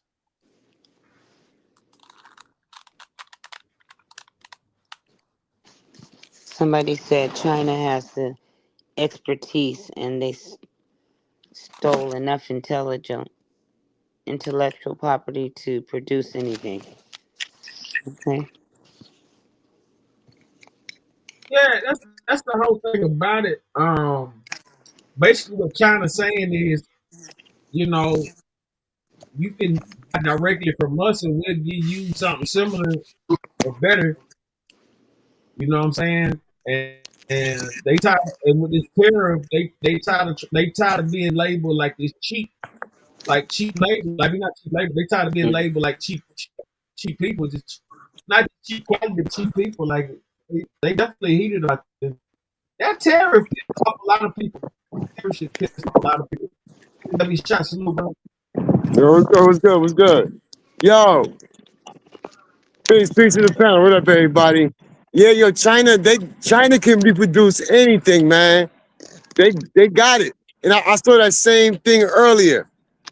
And what dude was saying, like he was explaining, they'll make 80% or 40% of the whatever product it is, then they'll ship it to France or Italy, wherever, just so they could put the logo on it, and then on top of that, put the extra markup. You know what I'm saying? Because China produce everything in this world. You got that right. They got the manufacturing on smash, and we thanks to us and us losing 90,000 goddamn manufacturers since the early 90s. Yeah, but we never was able to compete with China.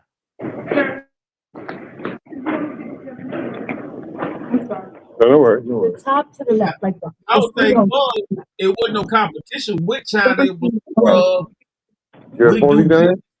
yeah, we hear you. Yeah, I don't think it was no competition with China. I think it was more of China make this, we buy that and sell it.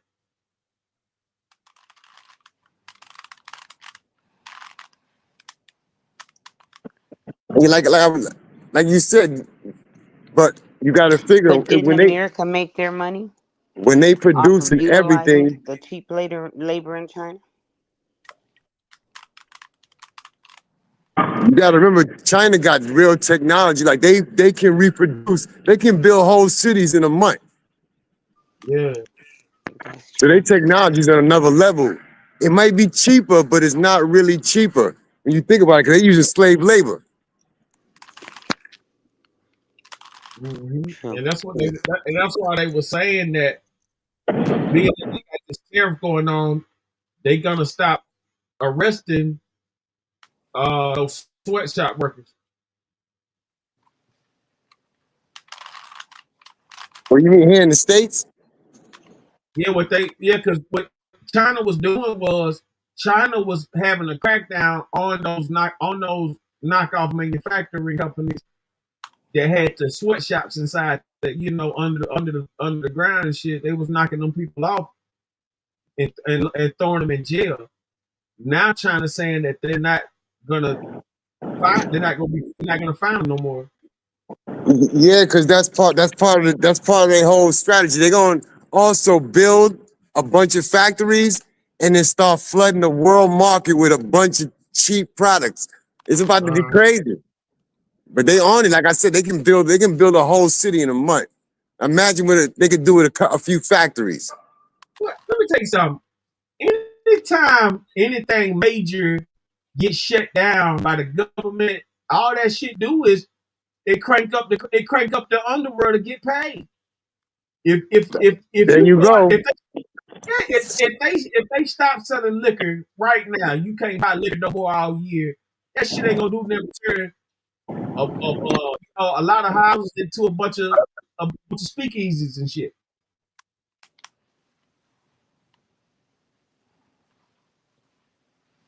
So yeah, So that's really what's going on with this right here. What Trump did was he pressing everybody with this tariff shit. China ain't backing down. They going back and forth about it just off of pride, I guess. I don't know.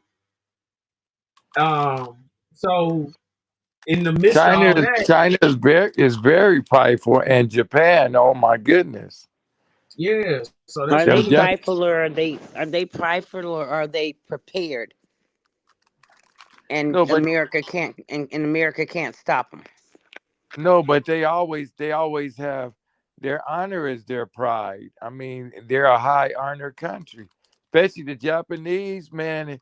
If they go up on their parts on their cars, oh my goodness, they make the best cars.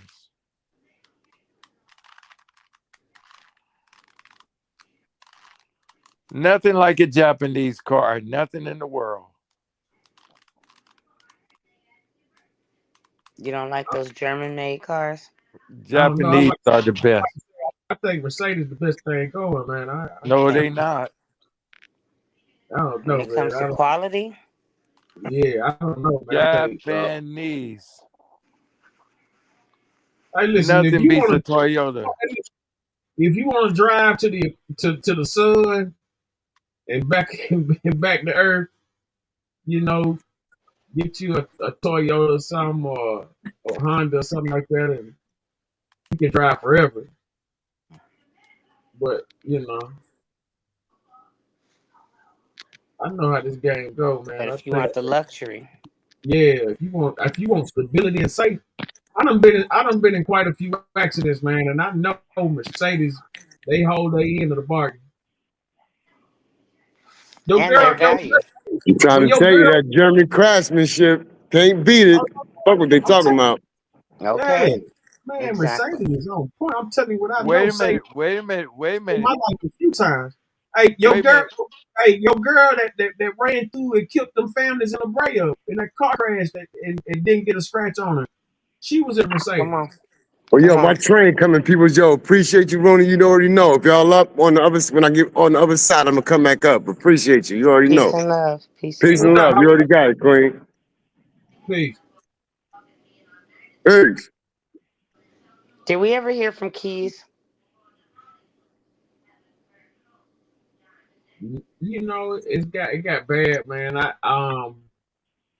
They said they talked to him a few weeks ago or whatever. They said they seen him at a I talked to his nephew a few days ago.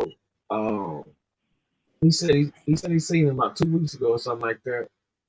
But it wasn't that long though. So he's alive and well. He's he didn't really go into detail. He didn't. That's what's crazy about it. He said he was alright, but he didn't go into detail or nothing. You know. Okay. He didn't go into detail. So it's hard to kind of really say what's really happening. But I'm gonna keep on trying now. You know what I'm saying? See what's going on. But it's hard to say what's going on.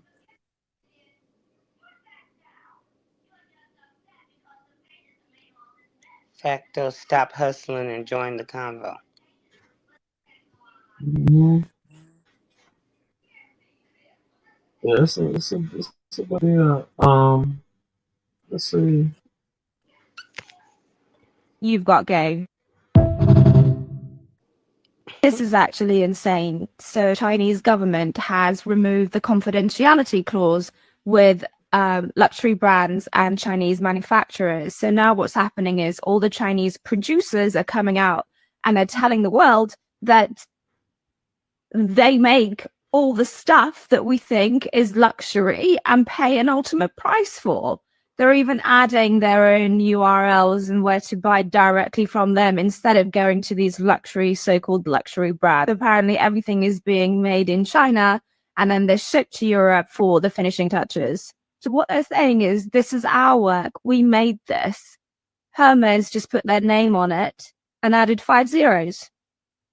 All I can say is, China, good on you. China, you've got game.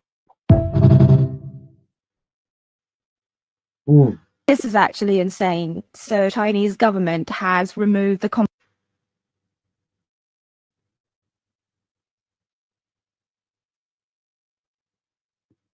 for those luxury brands like Chanel, Estee Lauder, L'Oreal. You're saying you're the supplier behind.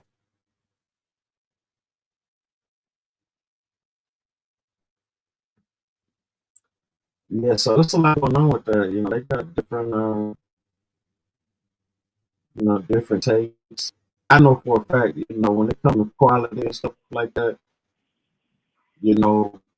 certain brands they may venture off to deal with other countries and stuff, but it's not going to be their signature product. I knew when they teamed up with Africa, something was going on. Some say. Oh, no. That's gonna be the biggest takeover right there. When you see how we speak English fluently. Come on. Yeah, wait till you see the Africans up there. All that shit. It's gonna be I crazy. saw them when the COVID happened and they were kicking them out. And they were speaking it like they was dogging Americans out. When that COVID hit or whatever that was, I forgot it was either COVID or war. It was something going on, a war. It was something happening. COVID, and they were kicking them out like it was forcing them to Asian leave. people. Yeah, they was kicking all the black people out. Then they was doing the same thing in Africa too. Mm-hmm. But Africa, China, India, and Russia are supposed to be uniting in the gold currency. They clown on America at the end of the day. Donald Trump's voice saying, as long as there's a tag saying made in China, the bag can never be luxury. However, in fact, more than 80% of the luxury bags some say as long as there's a tag saying made in China, the bag can never be luxury. However, in fact, more than 80% of the luxury bags in the world are made in China, but those luxury brands just won't acknowledge that. They take almost finished bags from China factories back to their own factories and just do the repackaging and logo installing, something like that. That way, the bags will appear at their boutiques as made in Italy or made in France. Those sophisticated European countries, which make you feel mysterious, royal, and thus luxury. Now, close your eyes. Let's just do a little, very easy experiment in your head, okay? Imagine that you have an Hermes bag, and suddenly the label on it changed from made in France into made in China, while everything else, like leathers, zippers, and hardware, remain the same. Do you suddenly feel that your bag is not as luxury as before? If you do, that means you have been misled and poisoned by the market campaign of those luxury brands for too long. Welcome to the real world. Now you see, those bags are made in China by our intelligent and diligent Chinese artisans. Let's not be poisoned and misled by the market campaign any longer and be a real person. Buy a bag from us, from our factory in China. See the real world for yourself.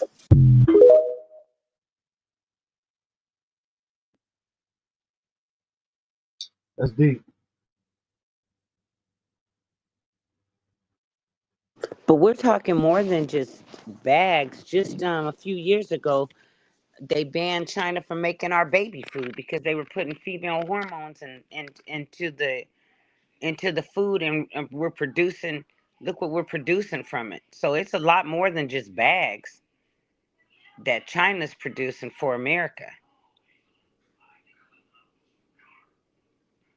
We got to see the whole picture, not just some of it. Mm-hmm.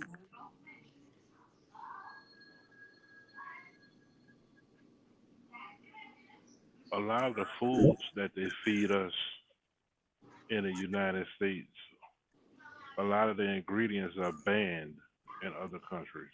Exactly. That yellow 5 and that red and all that kind of stuff. The whole GMO. Mm-hmm. High fructose corn syrup, and I love me a Coke in the morning. But, Yeah, I was about to say if you look at a Coca-Cola or a Fanta over here, Fanta got a like Coca-Cola gonna have shit, but if you go to Germany or whatever or Europe or Asia, it only got a few ingredients.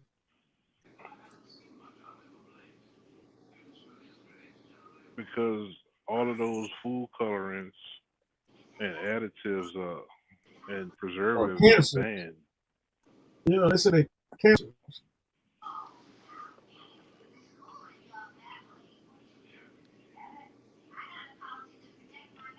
What about hair supplies? Oh, it's everything. It's not just food. Yeah, That's what I'm saying. It's they say bigger that. than a bag. It's But way bigger than a no, bag. no, no. They say that the hair got it lead to cancer too. Yeah, that's what they're linking it to now. Yeah, they linking up the cancer with it, yeah. Yet America allows these products to be made and shipped and sold over here.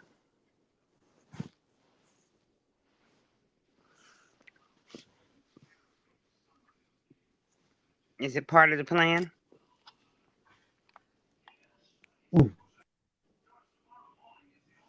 That's some deep shit. What y'all think about Gayle King going out of space and all that? Talking about she feel like she should be called an astronaut. She said if it was a man that did it, they'd be an astronaut. I don't like that people are calling it a ride. A ride, you know, you never see a male astronaut who's going up in space and they said, oh, he took a ride. We actually duplicated the route that Alan Shepard did. That's why it's called, this particular capsule is called the New Shepard. We duplicated that route. No one said he took that ride. Yeah. It's always referred to as a flight or a journey. So I feel that that's a little disrespectful to what the mission was and what the work that Blue Origin does. We use space technology all the time, whether it's your GPS, whether it's your satellite. That doesn't just happen. Every time a flight goes up, they get some type of information. Two of the astronauts, I still have a hard time calling myself an astronaut, but two of the astronauts, I don't like that people are calling it a ride. A ride, you know, you never see a male astronaut who's going up in space and they said, oh, he took a ride. We actually duplicated the route that Alan Shepard did. That's why it's called, this particular capsule is called the New Shepard. We duplicated that route. No one said he took that ride. Yeah. It's always referred to as a flight or a journey. So I feel that that's a little disrespectful to what the mission was and what the work that Blue Origin does. We use space technology all the time, whether it's your GPS, whether it's your satellite. That doesn't just happen. Every time a flight goes up, they get some type of information. Two of the astronauts, I still have a hard time calling myself an astronaut, but two of the astronauts, I don't like that people are calling it a ride. A ride, you know, you never see a male astronaut who's. As you can see, she went out of space. She get back on Earth. She get back on Earth talking about she an astronaut. Are they really going out of space? No, they already did it. You didn't see it. Her, Katy Perry. Yeah, she went out there with Katy Perry and some. Missed that one. She went up there with some actors and some singers and shit, and some models.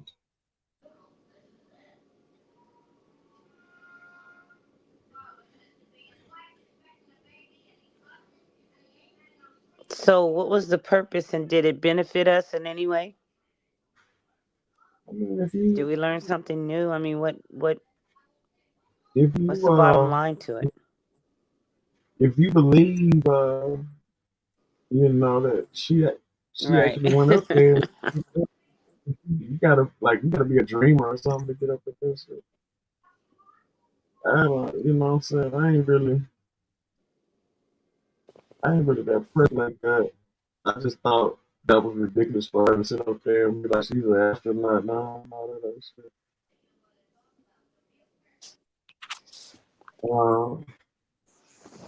It was another Texas team that stabbed the student. It was a white boy stabbed a Mexican, and he just started his trial. I heard a little bit about that.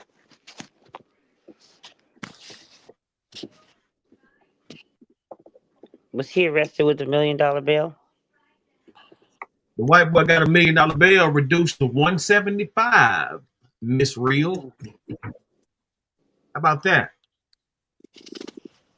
Sounds about right. Carmelo got 250. They reduced that white boy that did the same shit or worse to 175. And he wasn't targeted and jumped by 2 people? No. And He hasn't got a lot of information come forth about the coaches saying they told him to go stand under that tent?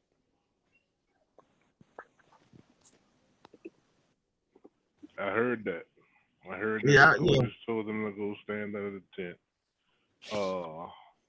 The white boy brother, the one who lived, who was not stabbed,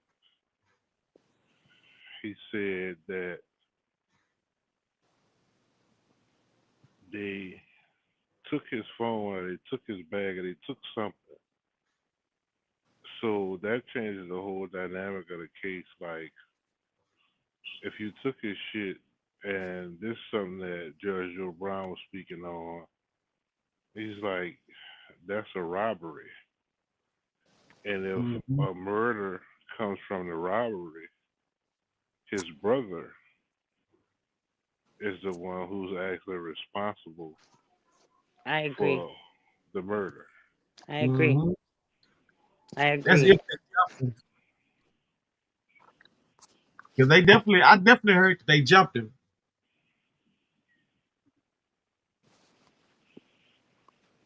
So yeah, I ain't gonna tell you no lie. For him to even get a bond,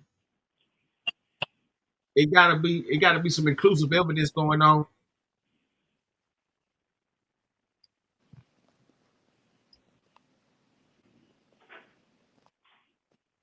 I'm trying to find that it's another case, not this one. But this shit done took over the web, so that's all they focus on. But it was another white kid that did that. It was another stabbing. The hatred towards Mello compared to this guy is night and day.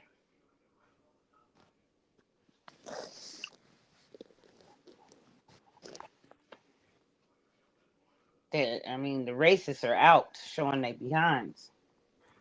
Hey, I promise y'all that could have easily been me. I wouldn't know about no white boy or nothing like that, but that could have easily been me. So I definitely I don't situation, but that's a crazy story right here with that, because I know exactly how it can happen. You know what I'm saying? So I They're just think saying that he took the money, bought a house, and he hasn't even touched the money. It's I don't know just why so many lies. they trying to treat this kid like he's some project inner city like just like low life thug or something, and it just don't Exactly. work like that. That's they trying to play this dude off, and it's sad they doing that. But Even how the media is portraying him on the pictures, darkening them on purpose to try to make him look like he's some kind of thug, and we got videos of the victim or the young man who attacked him and got killed. They're holding rifles, they're hunting, murderers. They're out there doing their thing and bullying people, and there's so many different people talking about it. And something came out today about the father being arrested. And where's the mother? And how come there aren't any pictures of the mother? Why would the father be arrested? What happened? For aggravated what did they say? He raped somebody? Their father had cancer. People with cancer don't rape people? their father had cancer. They said. Allegedly. I don't know. I'm just hearing all these different stories. But something came out today about him being, he was arrested for aggravated assault or something like that. Sexually assaulting someone, allegedly. Wow. Okay, here we go right here. I found it. All right, news about murder trial in Kasein Allison.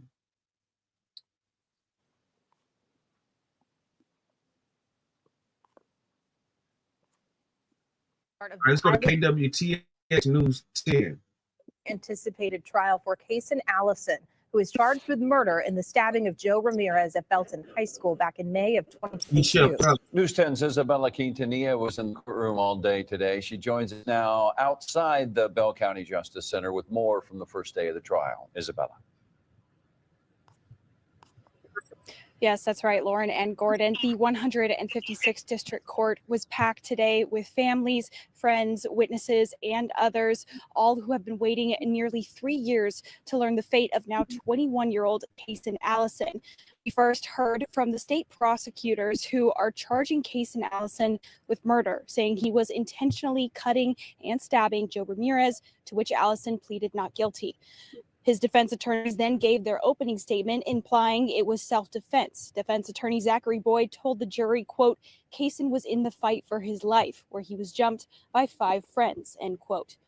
Heard from 5 state witnesses today, including a 911 record custodian, the Belton ISD Director of Safety and Security, 2 teachers who saw the aftermath of the stabbing, and the school nurse. At the start of the trial, they played 5 911 calls from 2 staff members, 2 students, and a parent.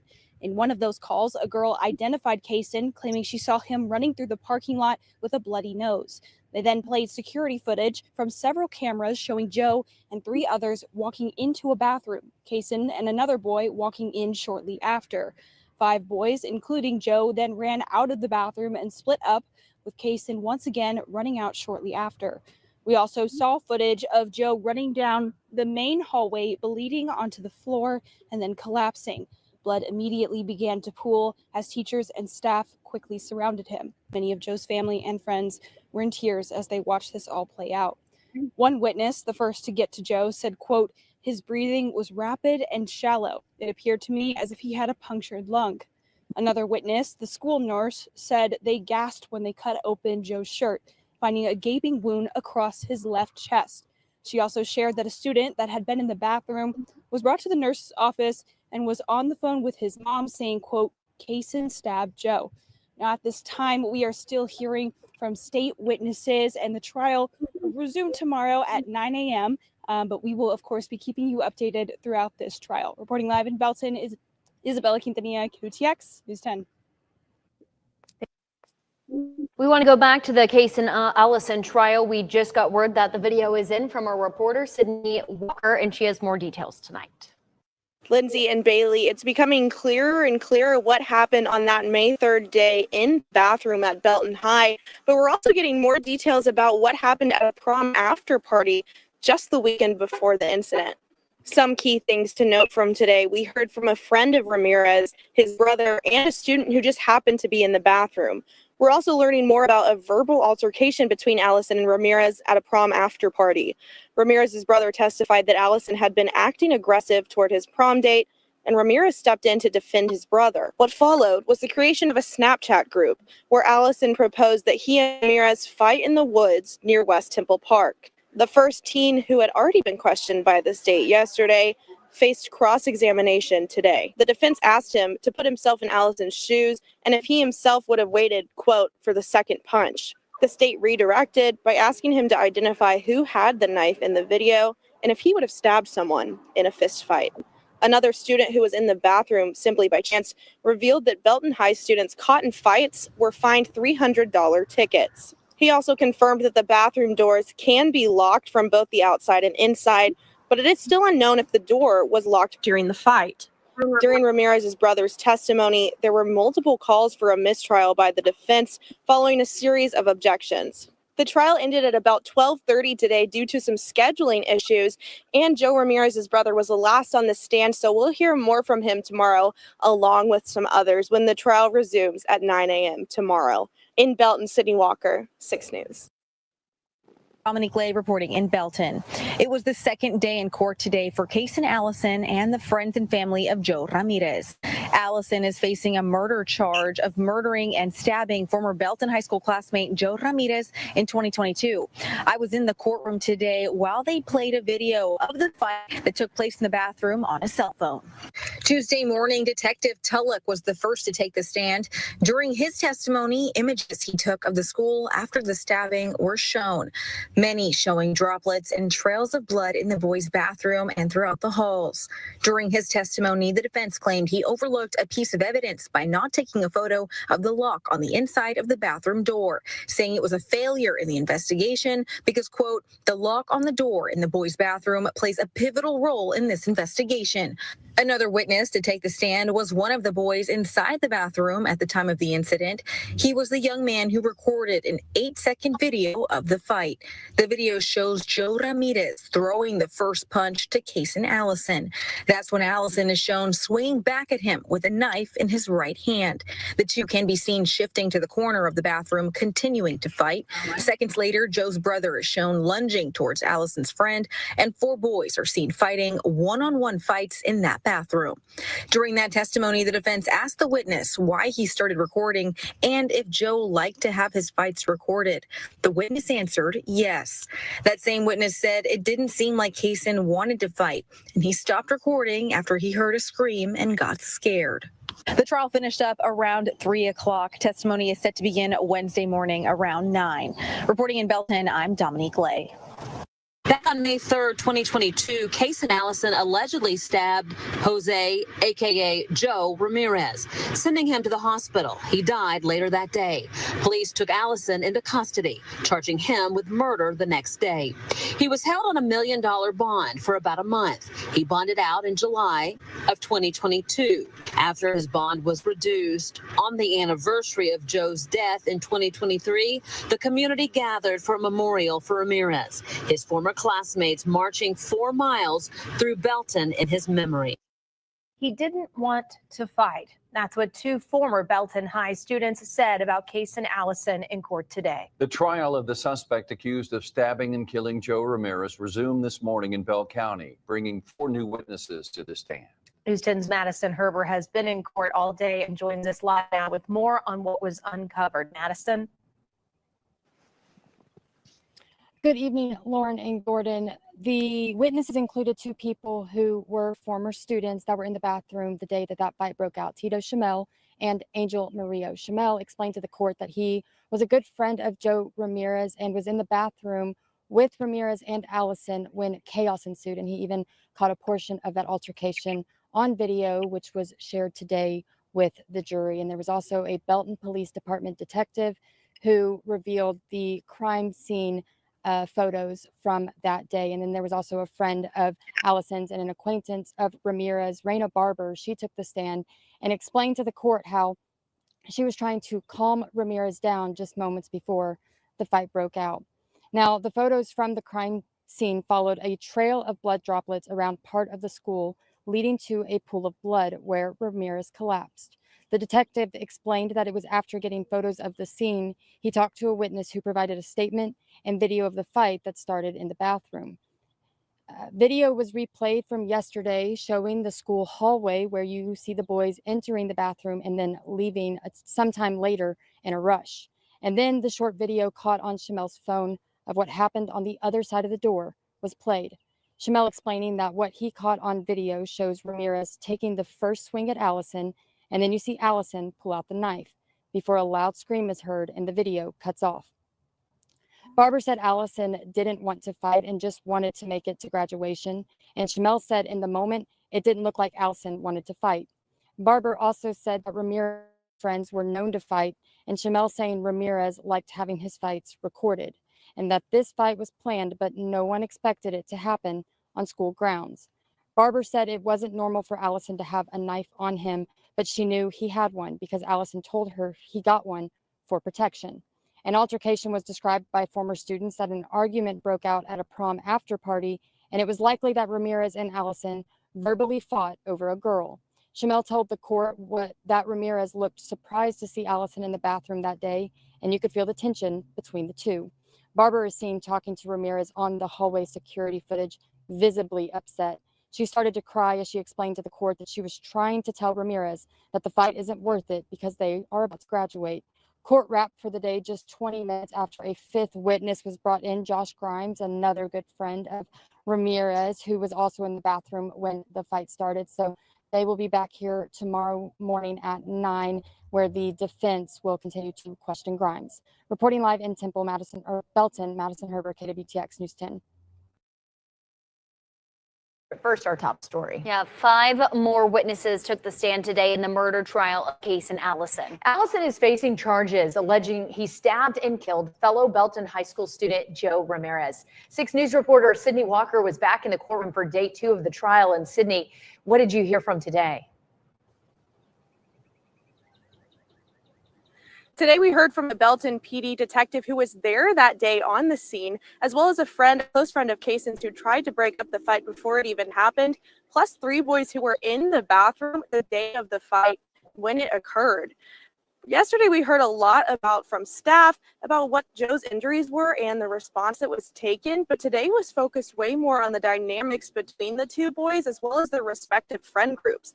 For instance, after multiple graphic crime scene photos were shown, we learned from a Belton PD detective's testimony that he had obtained a video taken inside the bathroom by one of Joe's friends. His friend admitted Ramirez liked to have his fights recorded, but that he deleted the video because he was, quote, scared of what happened. The video shows Ramirez punching Allison, and Allison swinging back a knife in his right hand. Allison is later cornered, and a scream can be heard coming from Ramirez. We're also learning more about what led to that May 3rd day. Multiple witnesses today shared that the tension between the 2 began at a prom after party at Allison's friend's house, and that plans to fight after school and off campus were in place. Allison's friends testified that he had told her about the plans, but, quote, he didn't want to fight. He wanted to graduate. We ran out of time during the testimony of one of the boys who was in the bathroom, but he's set to return tomorrow when the trial returns at 9 a.m. To read more about what the witnesses testified today, go to kcentv.com. Live in Belton, Sydney Walker, 6 News. All right, Sydney, thank you for that update. I'm Dominic Lay reporting live in Belton. Both sides made opening arguments today in day 1 of the trial against Kasein Allison. Allison is accused of the stabbing death of former Belton High School classmate Joe Ramirez back in 2022.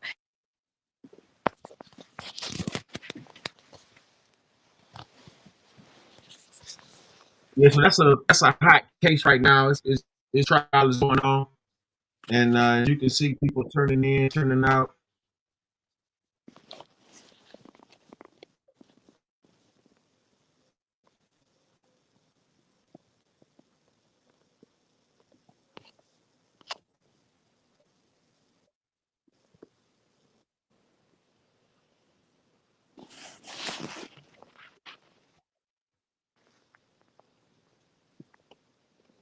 All right, let's go to Fox News. Disgusting Trump borders are calls out Dems for coddling an alleged MS-13 gang member.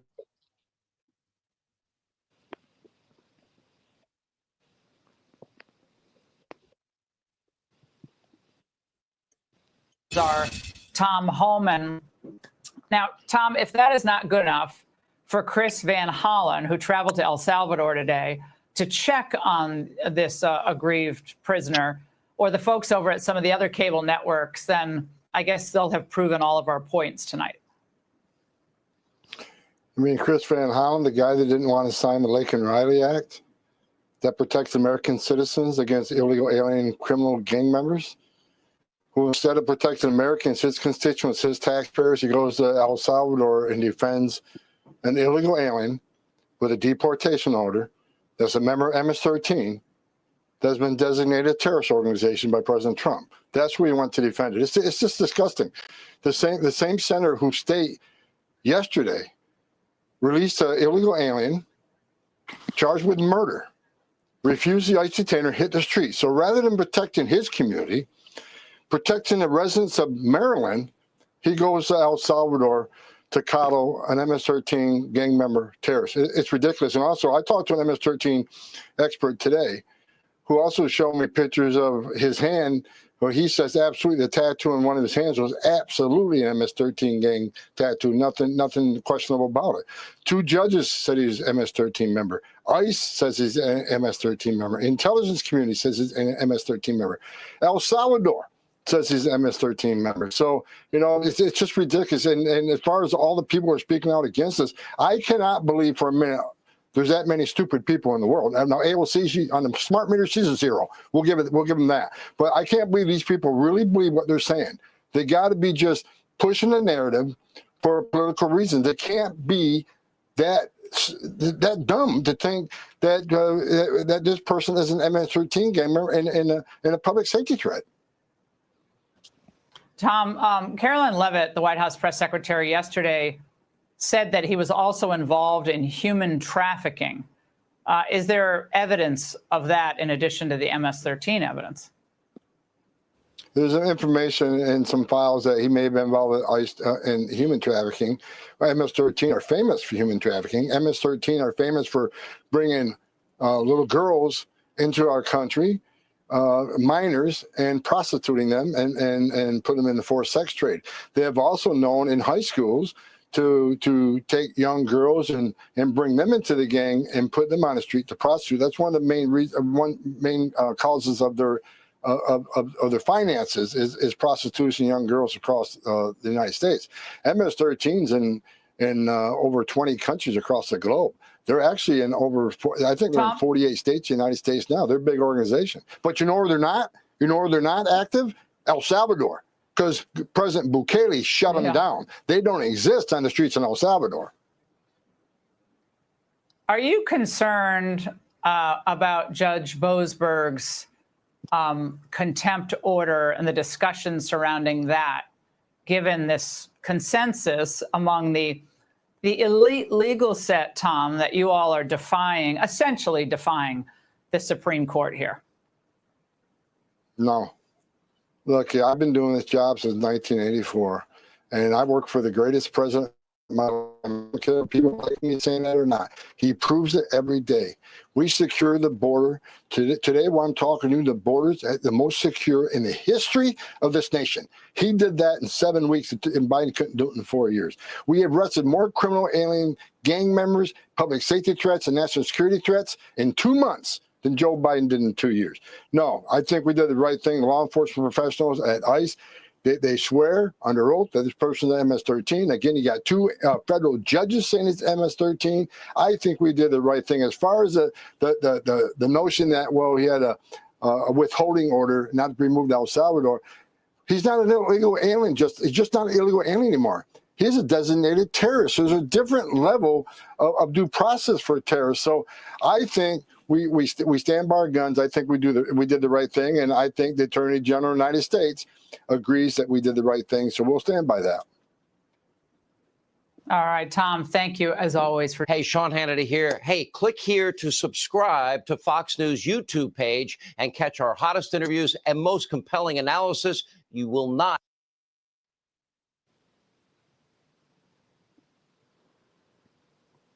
That basically was aimed at the uproar that they got for the guy that's over there in the El Salvador prison, who they claim he was not a member of the gang or anything. So the czar's saying something different.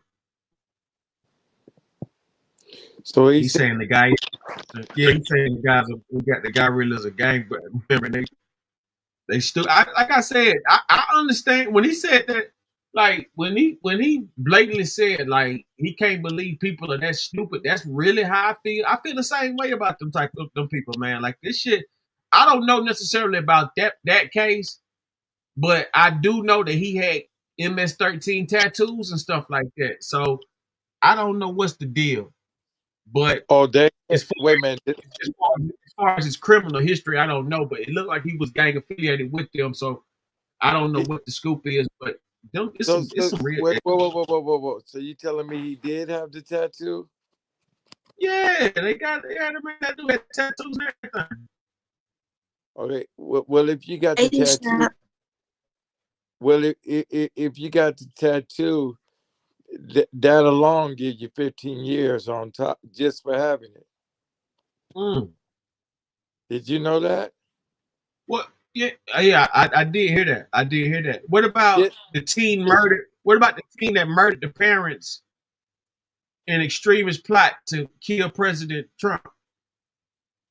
What? You know about that? But back back to that boy. Yeah, just for the tattoo alone is 15 years with no trial.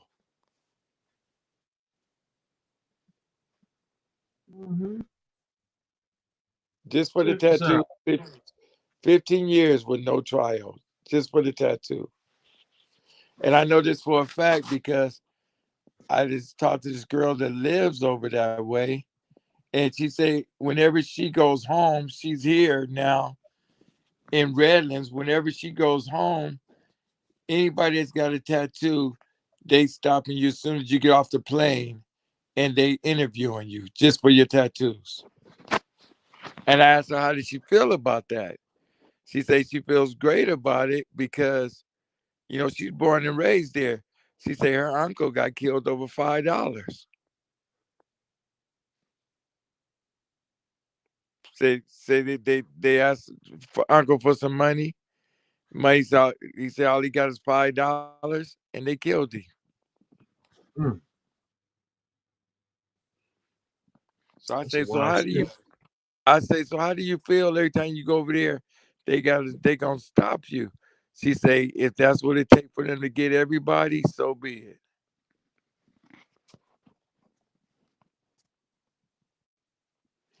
That was deep. That sounds crazy. Let's go to Law Crime Network. Teen murdered parents in extremist plot to kill President Trump. FBI.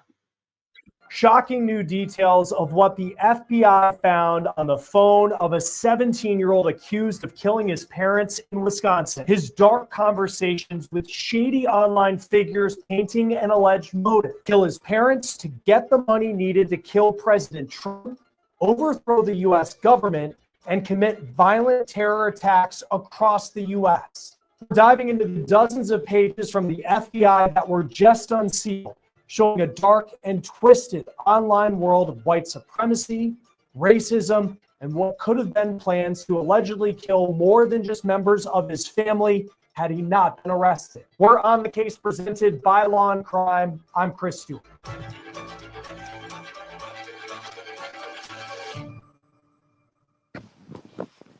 The story of Nikita Kasap has taken so many turns since his parents were first found dead on February 28th. He was arrested states away in Kansas, allegedly driving his dad's stolen vehicle. But a newly unsealed 35-page federal search warrant may be the development that has shocked us the most since we started following this story. This is Nikita Kasap. You can see him in custody here in his hometown of Waukesha, Wisconsin. This is video from his most recent court appearance last week. He is currently facing 2 counts of first-degree murder and 2 counts of hiding a corpse, among other charges.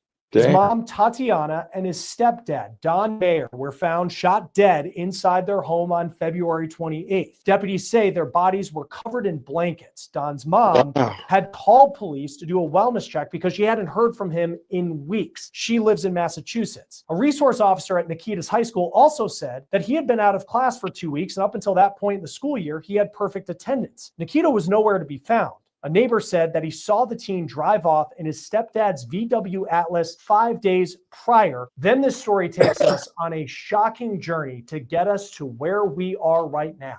The authorities ping Nikita's parents' phones, and they show up in Laramie, Wyoming. That is nearly a 15-hour drive from Wisconsin. Then Nikita Kasap's phone was pinged, and it showed up at the world's largest truck stop. That is in Iowa. It's more than 11 hours from Laramie. Kasap was arrested in the tiny town of Waukene, Kansas. Here he is making his first appearance before he was sent back to Wisconsin to face charges. Is your last name pronounced Kasap? Kasap. Kasap? Okay. He was allegedly driving his dad's VW Atlas, and police say in plain sight was his dad's .357 Smith & Wesson handgun with ammunition. Police then find electronics in the car, including a camera with an SD card. Police say on that SD card were videos of Nikita Kasap lighting candles around his stepdad's dead body at their home in Waukesha, seemingly to cover the scent as it laid there for days. Police think Don and Tatiana were killed on February 11th, meaning Nikita likely lived in that house with his parents' dead bodies for nearly 2 weeks until the neighbor saw him leave on February 23rd. In the recorded video, police say Nikita also seemed to be holding a phone up to Don's body to show someone what he had allegedly done. Let's get to this newly unsealed federal search warrant, because this story seems now to be far more than allegedly a sad and shocking case of family violence. We've learned that Kasap allegedly killed his parents to get the financial means to kill President Trump, overthrow the US government, and to commit several terrorist attacks. And let's show you what not only just sheriff's deputies in Waukesha, Wisconsin found, but the FBI. The Waukesha County Sheriff's Office looked through Kasap's phone and reportedly found disturbing conversations, some of them in Russian. Some are with people on TikTok,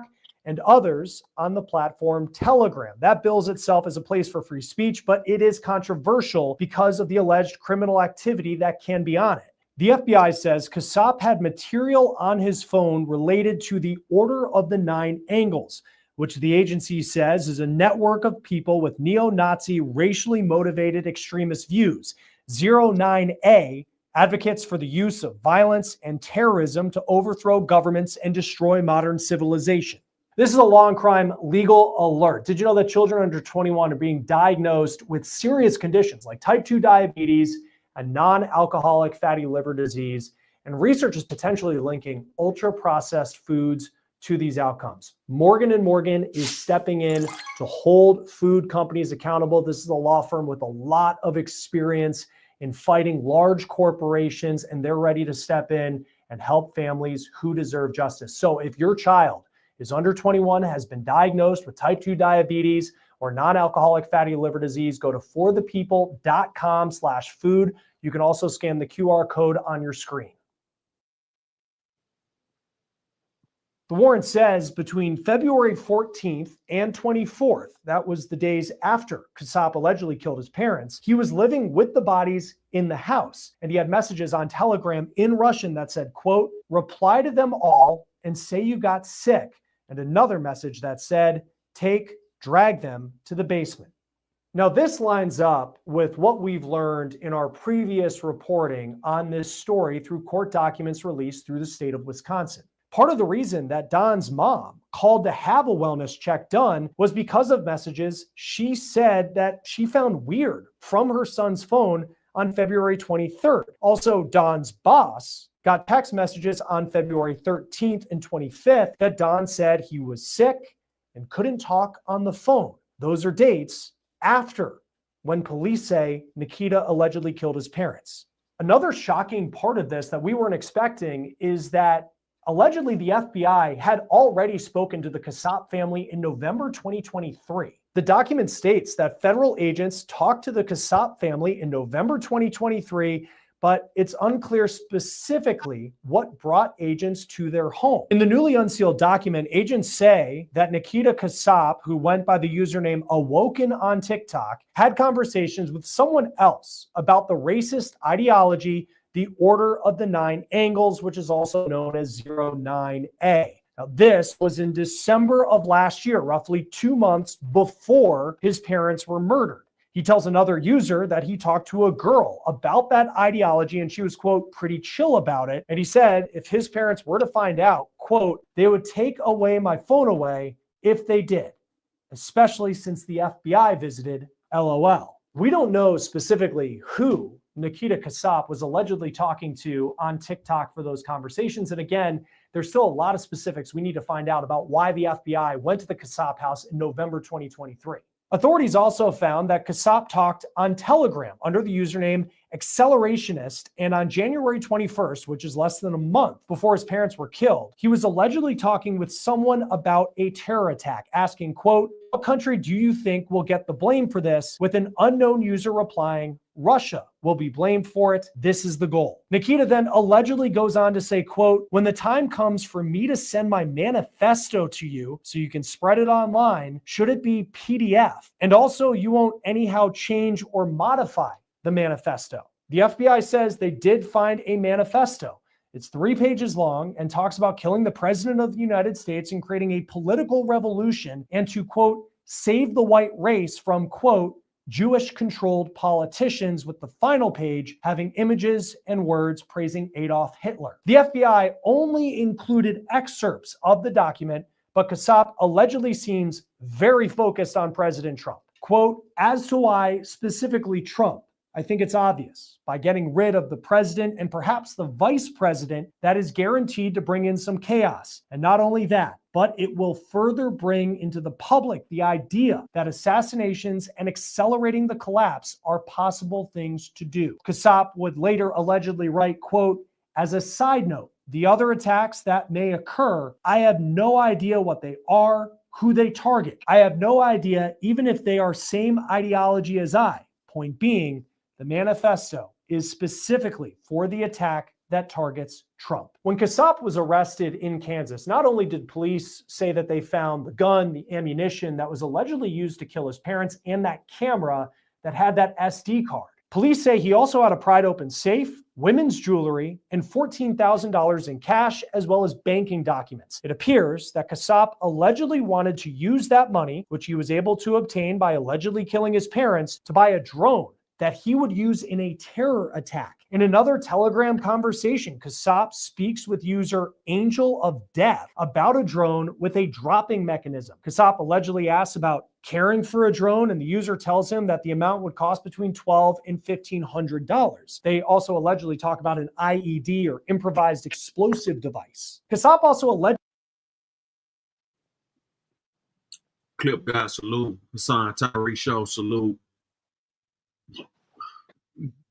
40 Jamie Rose, what up?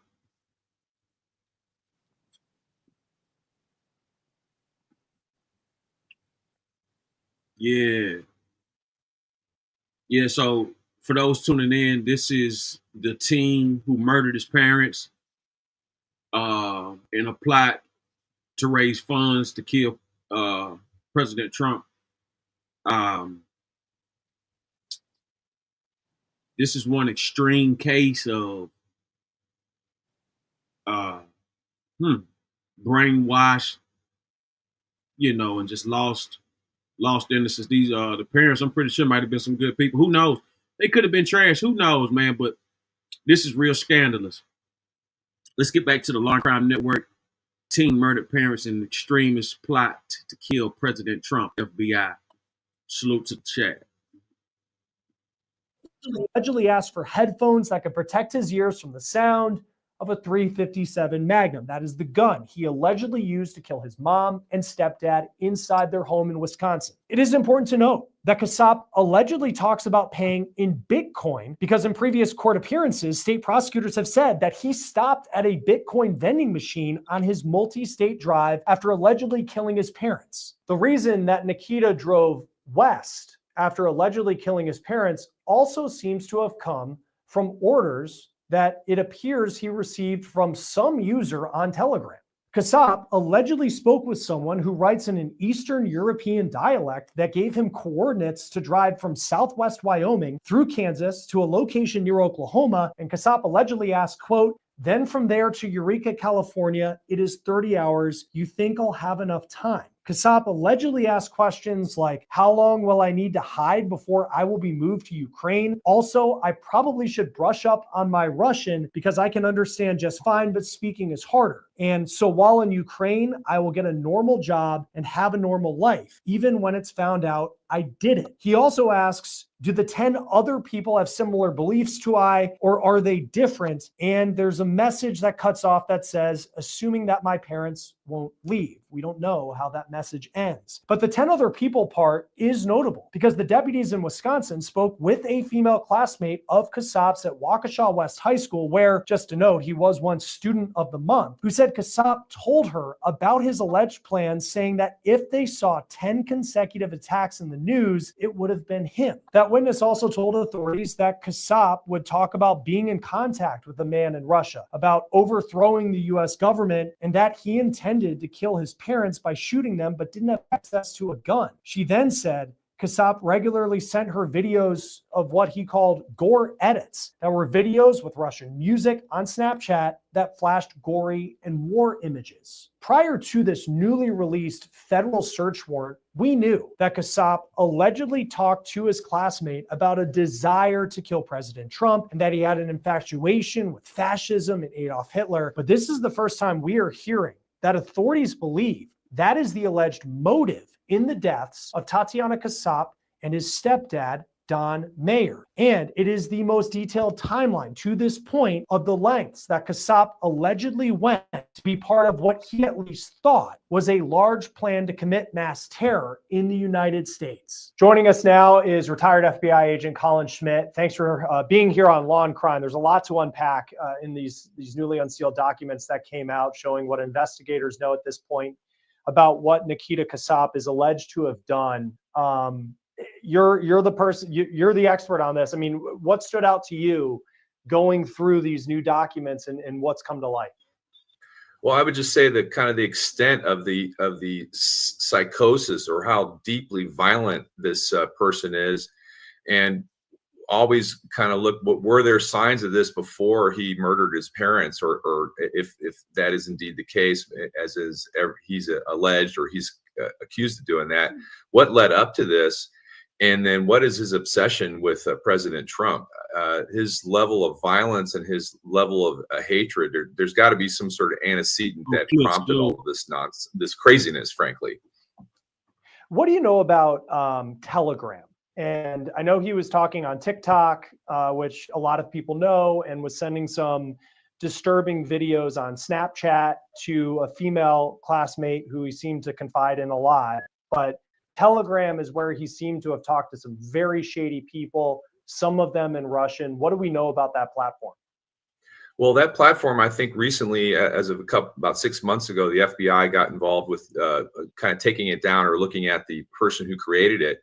And it's an app that a lot of fringe groups go on to, and they kind of push their agenda and their narrative through this app.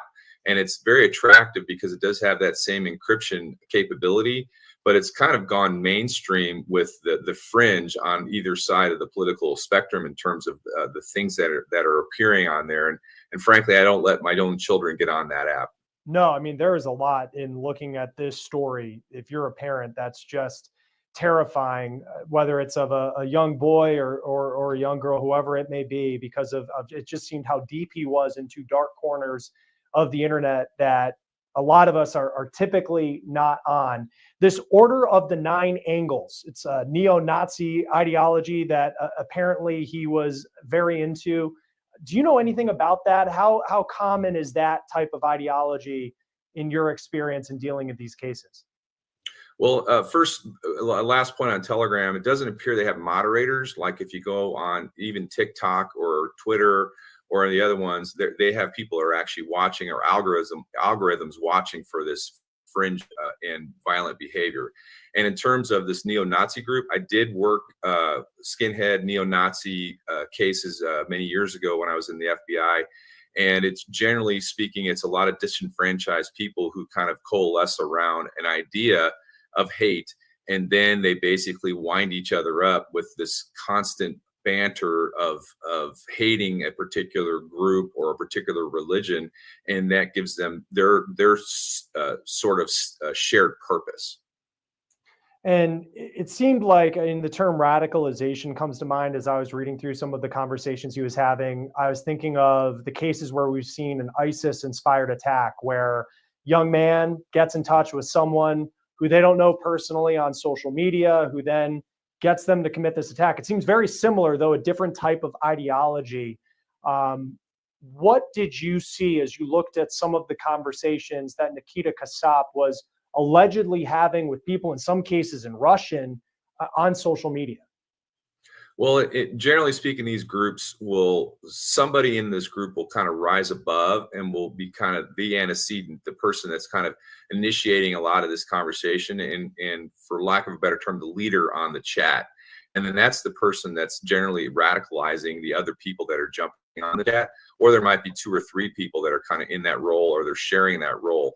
And then the fact that this is being done with Russian speakers or in Russia, they may be some sort of a state actor behind this or something else. Yeah, I think he just got sucked in. I think he had too much time on his hands and wind up getting sucked into a plot that he really, has no business even around. Clearly, this was a orchestrated move. He was just a straw man. Describe the Law and Crime Network. Else that's trying to kind of foster discontent and chaos in the United States. I doubt it, though. It just sounds like Russia has the same problems that we have in terms of disenfranchised youth that have no purpose.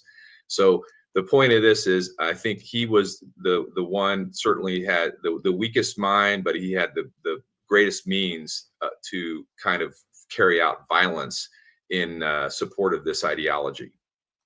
How likely is it that we'll find out who he was talking to on Telegram?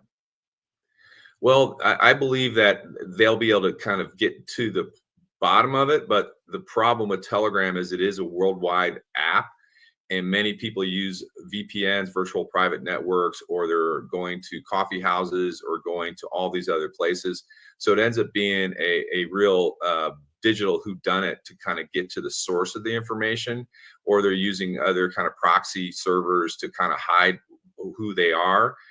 This is the same problem that they're having with swatting when the swatting comes from a foreign country to a person in the United States, is getting to the root of the problem. Now, if the whole thing was in the United States, I'm quite confident the FBI could find where it originated from, but it appears that most of this is happening overseas, so there may be many dead ends.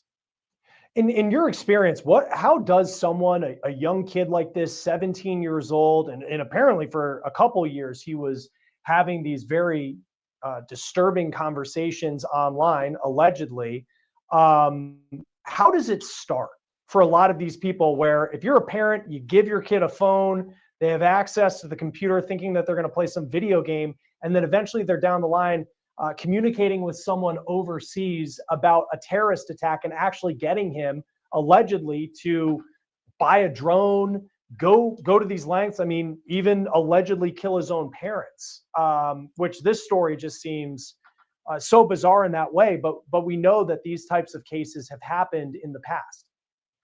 Well, I think a couple of different ways, just speculating though, the people who are behind this group, they're probably trolling the internet for people like himself that are out there looking for this kind of information, and they might put something in the water in terms of their ideology and then see if they get any bites. And then once that person gets a bite, or once that person kind of starts to interact, then they start grooming them and talking to them and basically making them feel like somebody cares and somebody is interested in what they have to say.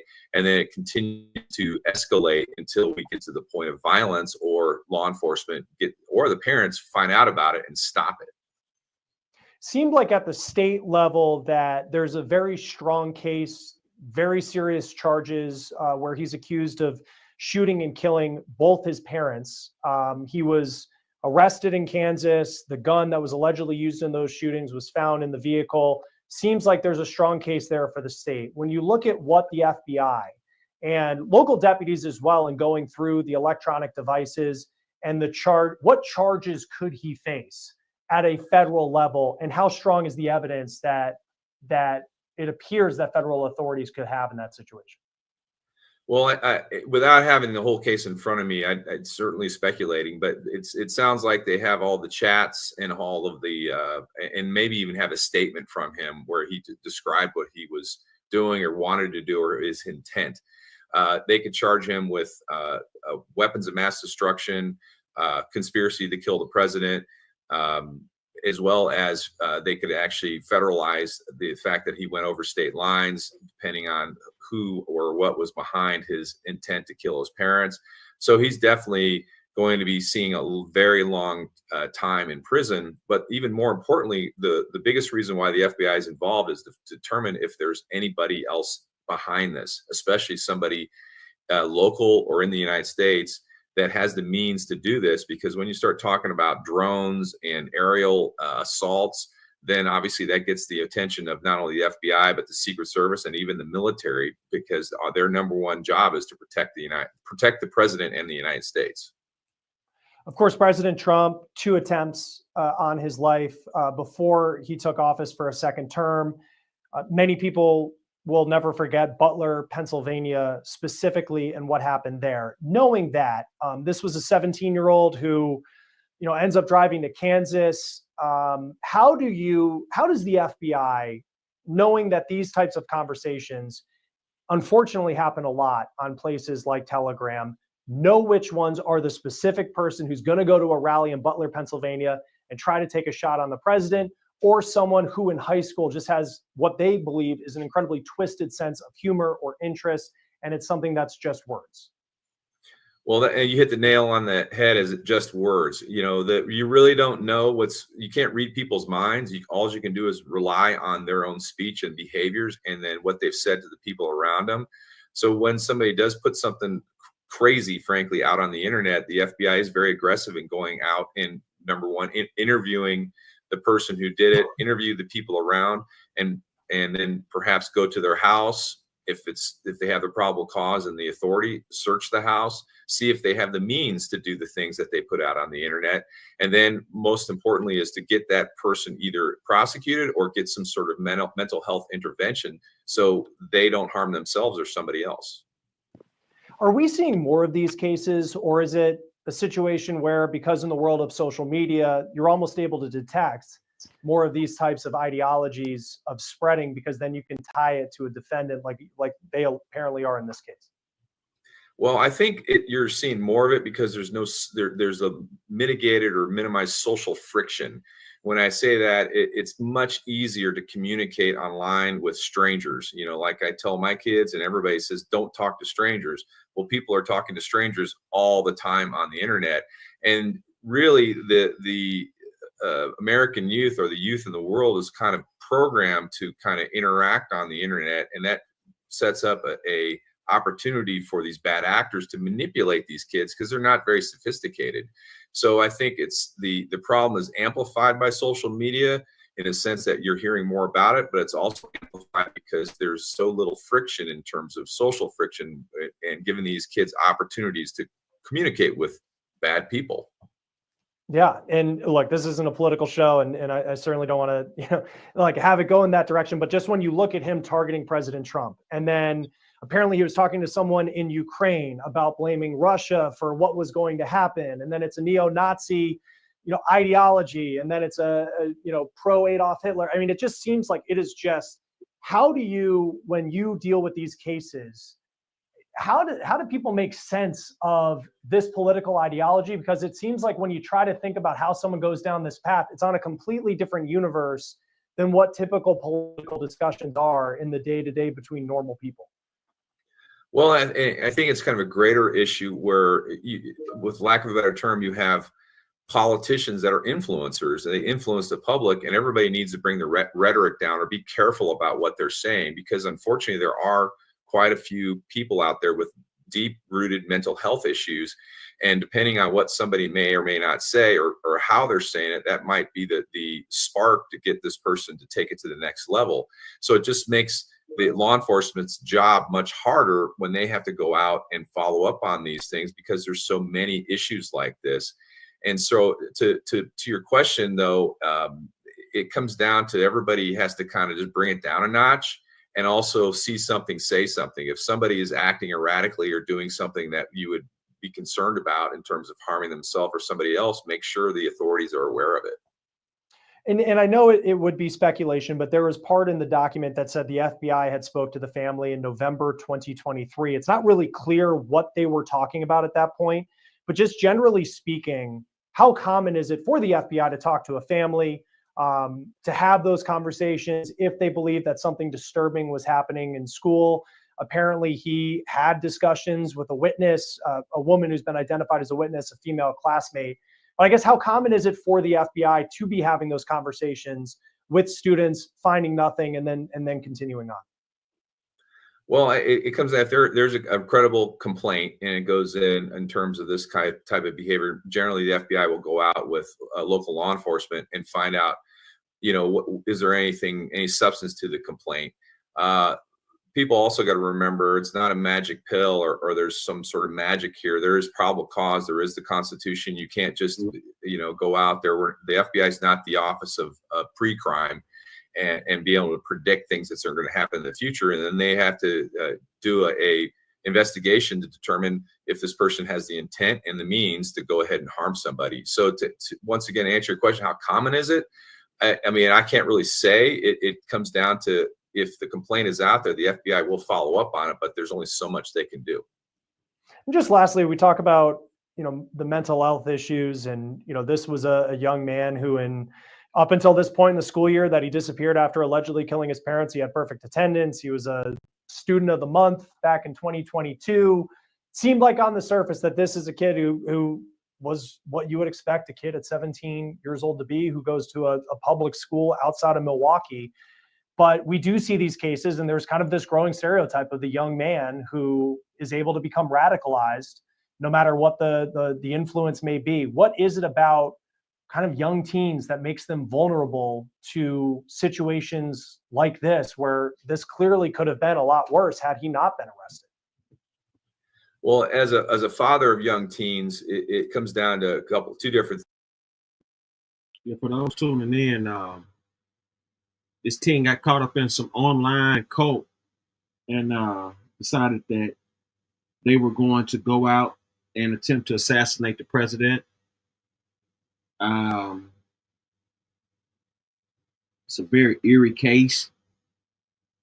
As you can see, the mind is a terrible thing to waste. Things, access to the internet and isolation.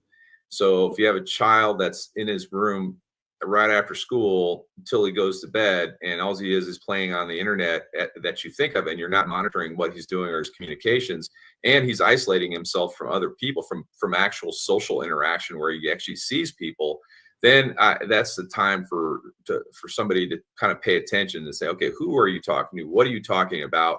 Why are you talking about this? And frankly, get off the computer and get out there. And as my kids say, put some grass under your feet and get some fresh air and some sunshine and interact with people out in the real world and stop all this internet nonsense. Yeah, that's really good advice, because this is a story. We'll see how it plays out. Is there a possibility that I guess, how does this work out legally now, knowing that the FBI is involved, that there are serious charges? If he would be facing, a federal charge of a threat on the president's life, but then also at the state level is facing these charges of allegedly killing his parents?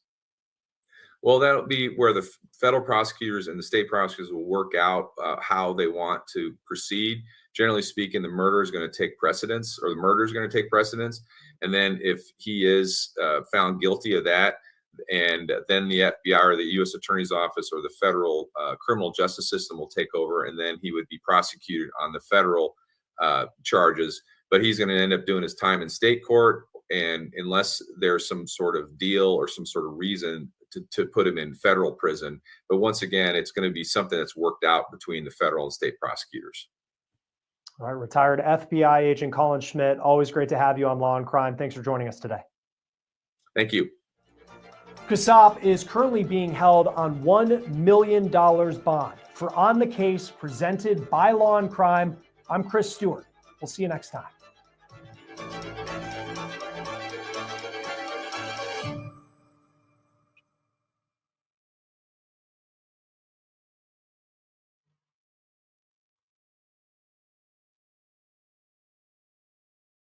Imagine a story set in the golden landscape of Del Mar, California, that could rival any dramatic film.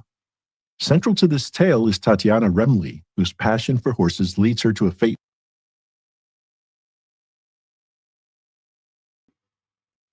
Salute shot to everybody tuning in. Yeah, that kid was definitely disturbed. Definitely a disturbed individual.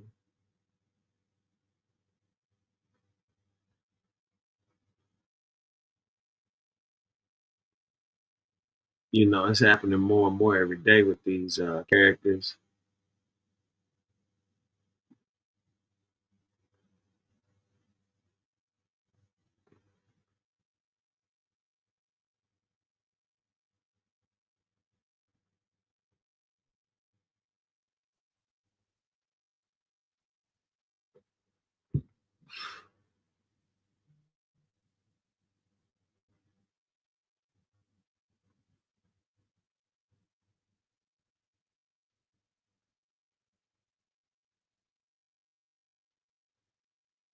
Let's go to Law and Crime Network. Teacher stabbed husband to death, then kept working. Subscribe to Law and Crime Network. Tell me exactly what happened. I came into my room and my husband, I think he died. I think he's on the floor. I mean, I know he's on the floor. I think he's dead. It sounds like a 911 call from a loving wife who claimed she just found her husband dead on their bedroom floor. No, Robert, no, babe, no. Please don't do this to me. No. But even though publicly these newlyweds appeared to be in the honeymoon phase, police now say this death was a murder. And what we found even more shocking, even though police seemed suspicious of this third grade teacher's story from the very beginning, her school tells us she continued to teach children until just this month, 5 years later, when she was arrested for murder. We're on the case presented by Law and Crime. I'm Chris Stewart.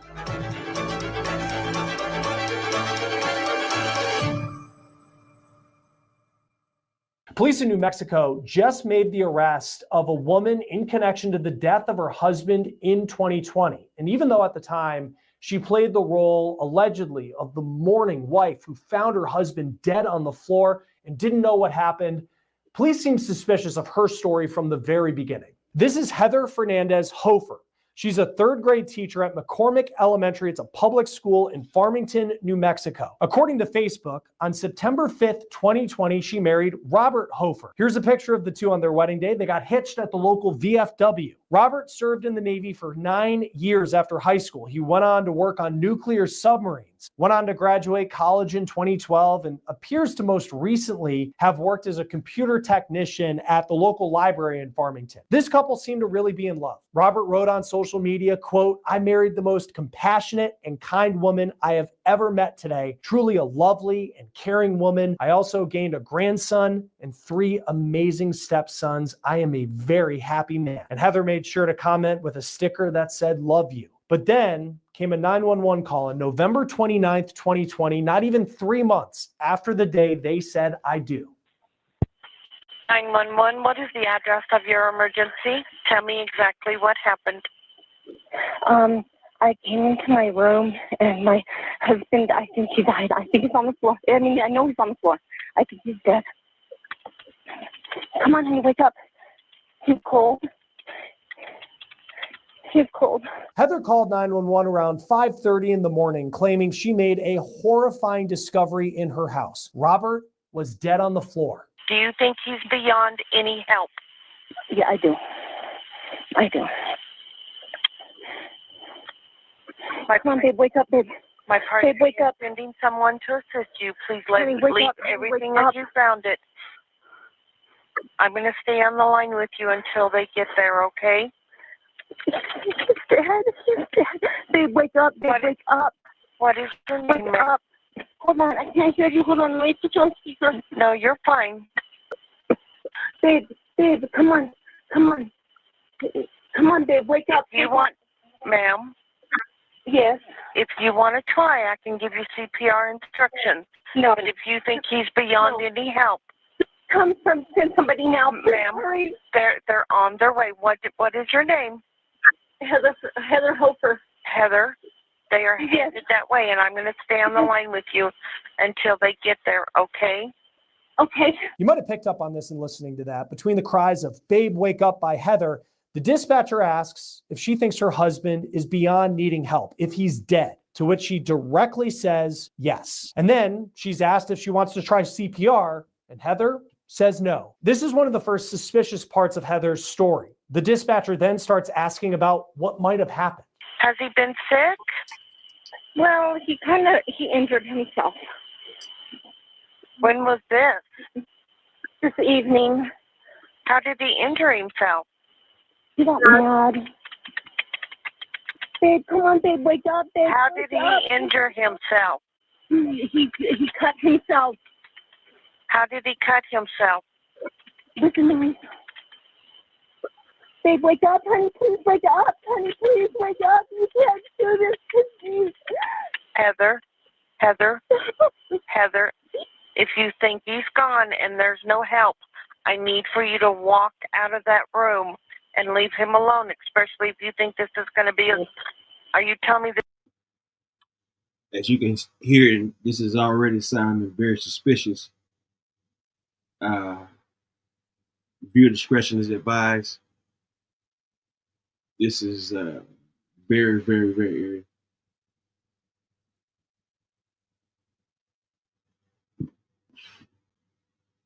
This is a suicide now?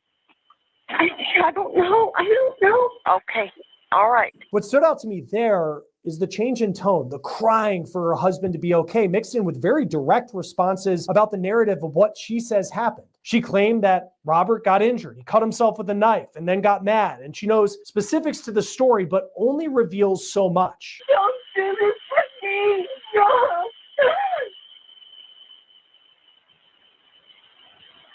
Oh.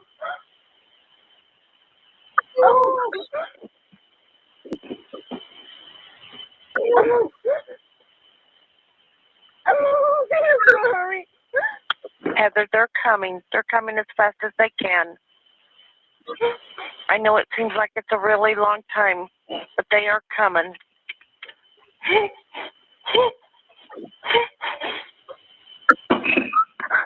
have to hurry. Please tell them to hurry. My partner is Heather. Where did he cut himself at? Did he do that before he went to sleep or after you went to sleep? Before he went to sleep. And did you know he had done that? I didn't think we had that.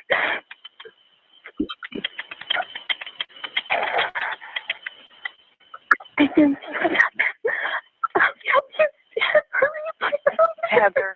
Heather, I'm here with you until they get there.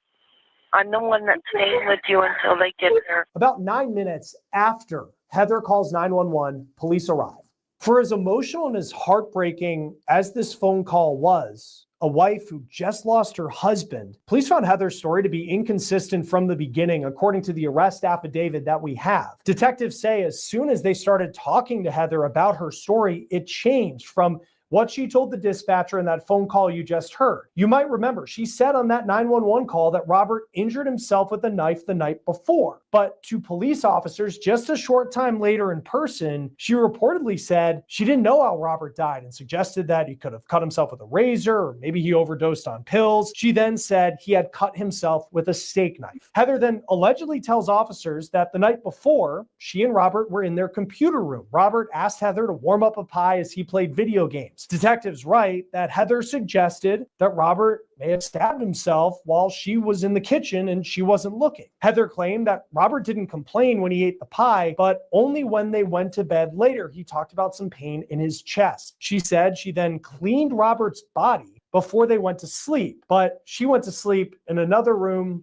on a couch. Not only was Heather allegedly unsure of the time that she noticed her husband's injuries, she said she didn't think they were that bad because she didn't think his wounds were, quote, that deep. And why did Heather not allegedly sleep in the same bed as her husband? She accused Robert of, quote, wetting the bed Police also note that they thought Heather's demeanor was strange for someone claiming that they had just found their husband dead on the floor, because she talked about her husband wetting the bed, but at the same time, she was allegedly laughing and smiling. A key piece of evidence is a knife block that Heather had in the kitchen of their house. Police say she showed them that all of the steak knives were there. Police found it suspicious that Robert would stab himself with a steak knife, then return it to the knife block in the kitchen, all while his wife was preparing him that pie, and that she wouldn't notice. It's another major red flag allegedly in this story. Police also point to evidence that suggests that Robert was stabbed in the couple's bed and not on the floor as Heather claims to have found him. Most of the blood was located on the bed itself, and the washing of the body that she allegedly said she did prior to his death, police think that that happened after Robert died.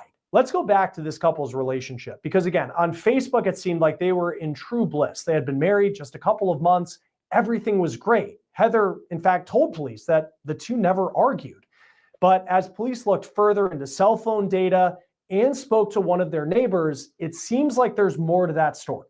Police say they spoke to a neighbor who told them between 3 and 4 in the morning, she heard yelling inside the home. It was unclear what the couple was talking about, according to this neighbor. Then police looked through cell phone data. Police say the data showed them that the couple had a recent argument concerning money. Robert was unemployed, and Heather was the sole provider. On top of Robert, Heather also said she was allegedly footing the bill for her son, his future wife, and their 2 small grandchildren, who she claimed were in the house the night that Robert died. An autopsy showed 3 stab wounds to the chest killed Robert. Heather may have claimed that she didn't think his wounds were that deep, but according to the medical examiner, they broke through the chest cavity. Police say the injuries were the kind that someone would have noticed. Police also say when they confronted Heather about how her story or stories just didn't add up, she invoked her right to remain silent and said she wouldn't answer any more questions until she had a lawyer. Robert died November 2020. Heather was just arrested April 1st, 2025. Given the amount of evidence in this affidavit that police seem to have from the very beginning, it is unclear what took 5 years for police to make an arrest. Heather's a 3rd grade teacher at McCormick Elementary, which is a public school in Farmington, New Mexico. In fact, she lives right behind the school, according to Google Maps. We searched for her name in the school directory and nothing came up. But I also reached out to the school district to see if she had continued to teach in the years after her husband's death, even though. As you can see, another school teacher, another disturbing school teacher. Man, these school teachers are something else, man. And I mean something else. This is fucking crazy. Subscribe to Law and Crown Network.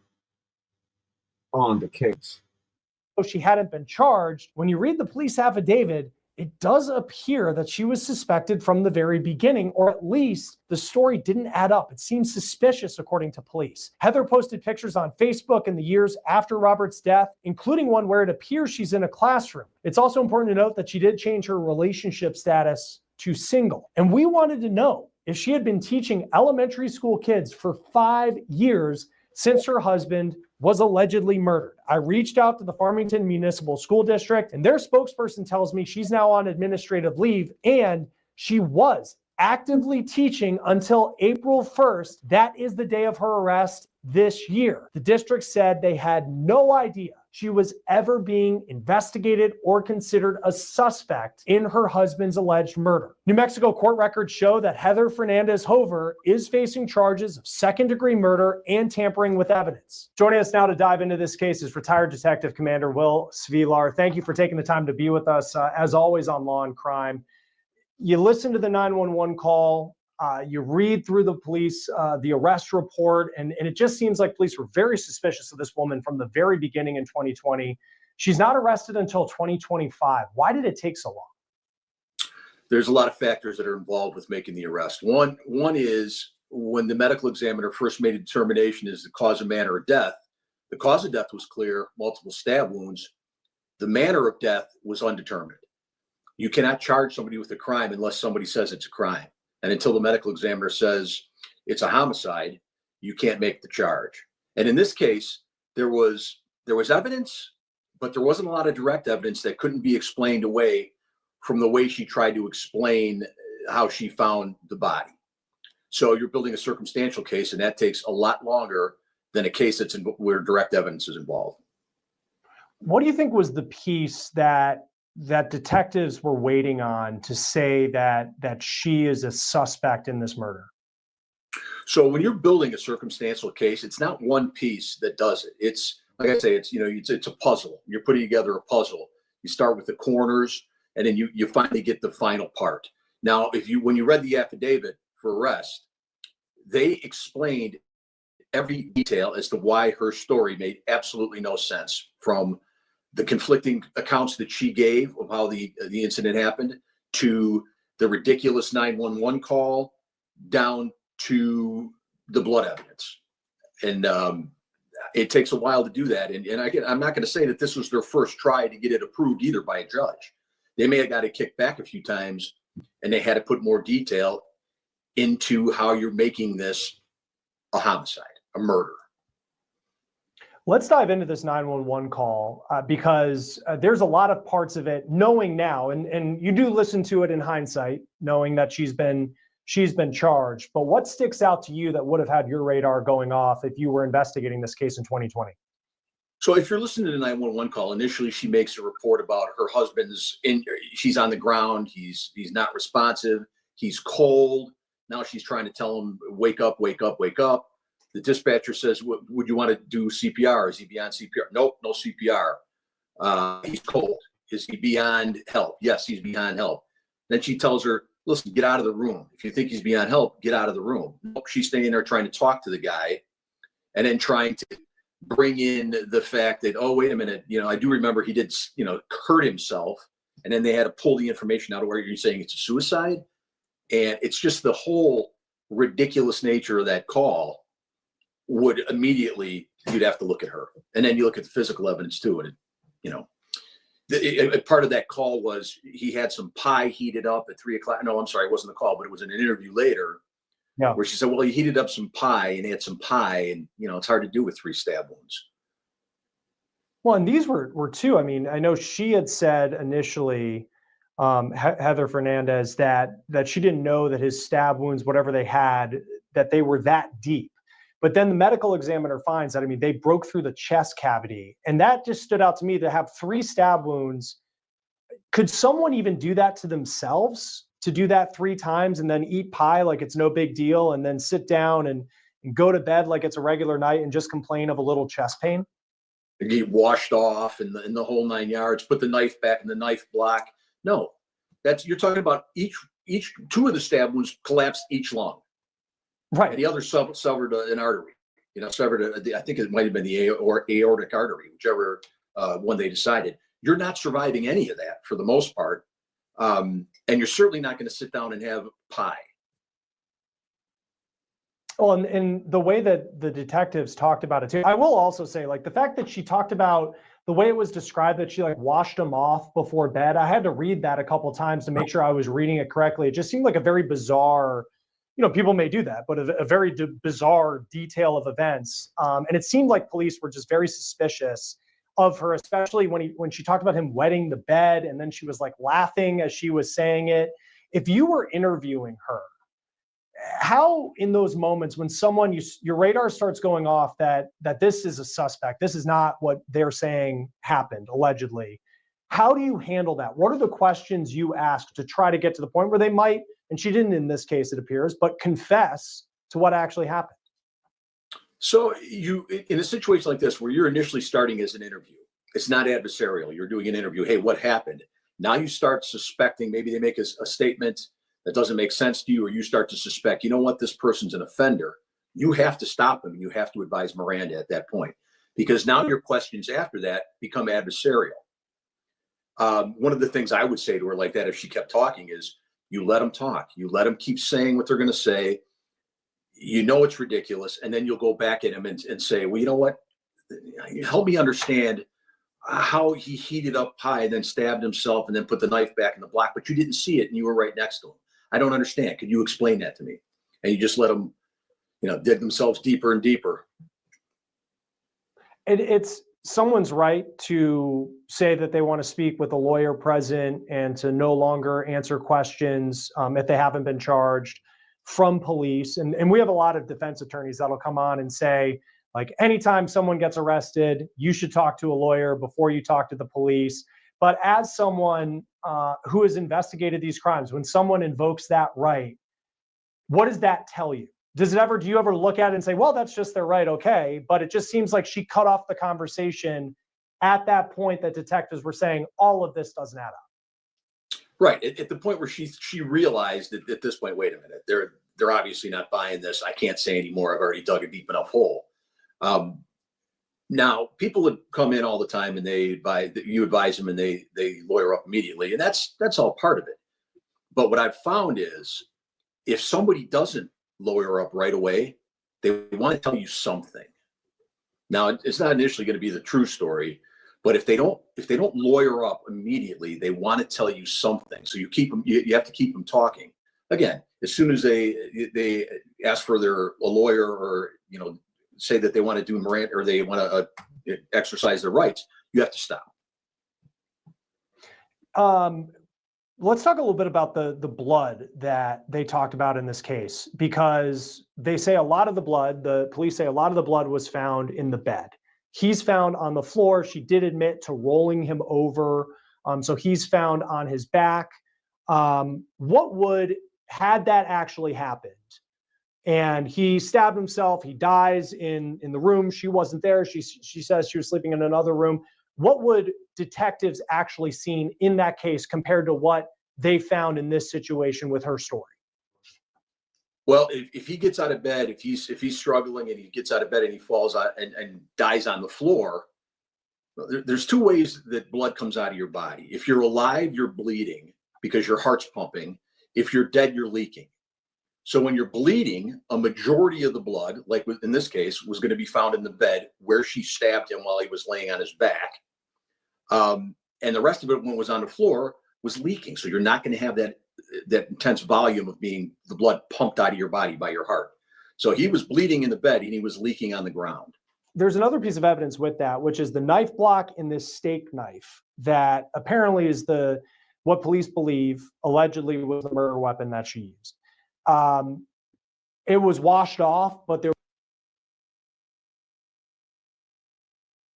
Yeah, as you can see, she definitely premeditated this. Those some brutal weapons to use to get onto somebody, butcher knives, steak knives, and all this kind of stuff. She's definitely into it.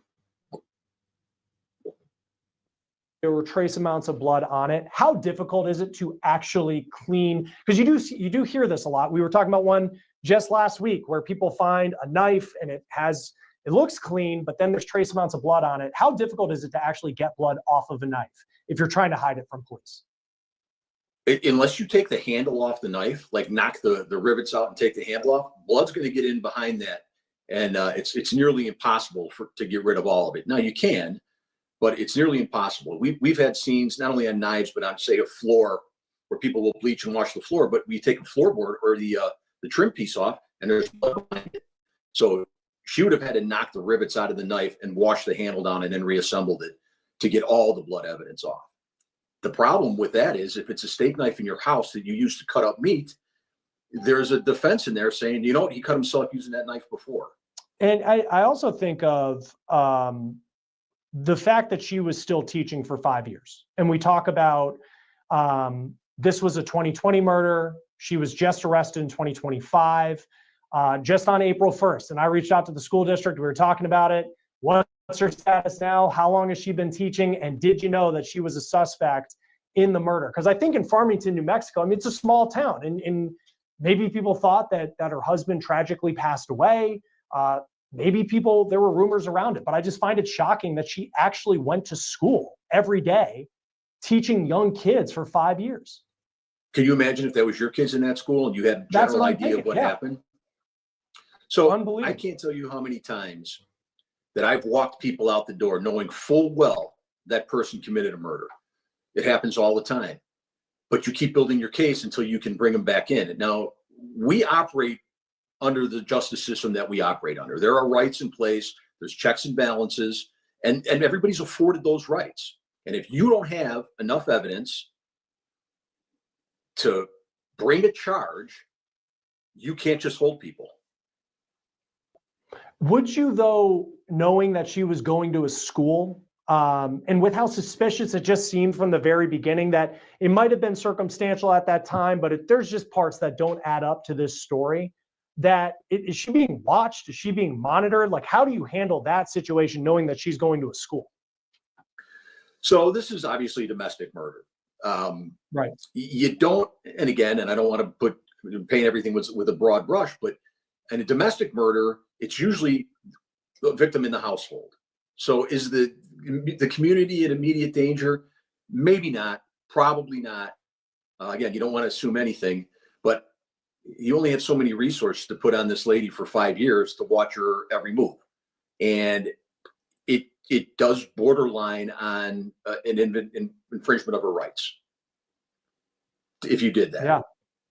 Yeah, it's shocking that she went, and you look at her Facebook page. I mean, she was regularly posting. She looks like a third grade teacher, and that's what she was. Couple more pieces of information I just wanted to run by you.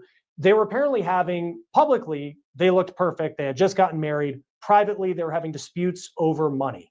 How common in your career is that the smoking gun where you realize that there was something going on here and there is a motive for this person to maybe in the moment get angry and, in this case, allegedly kill the person they married just a couple months prior?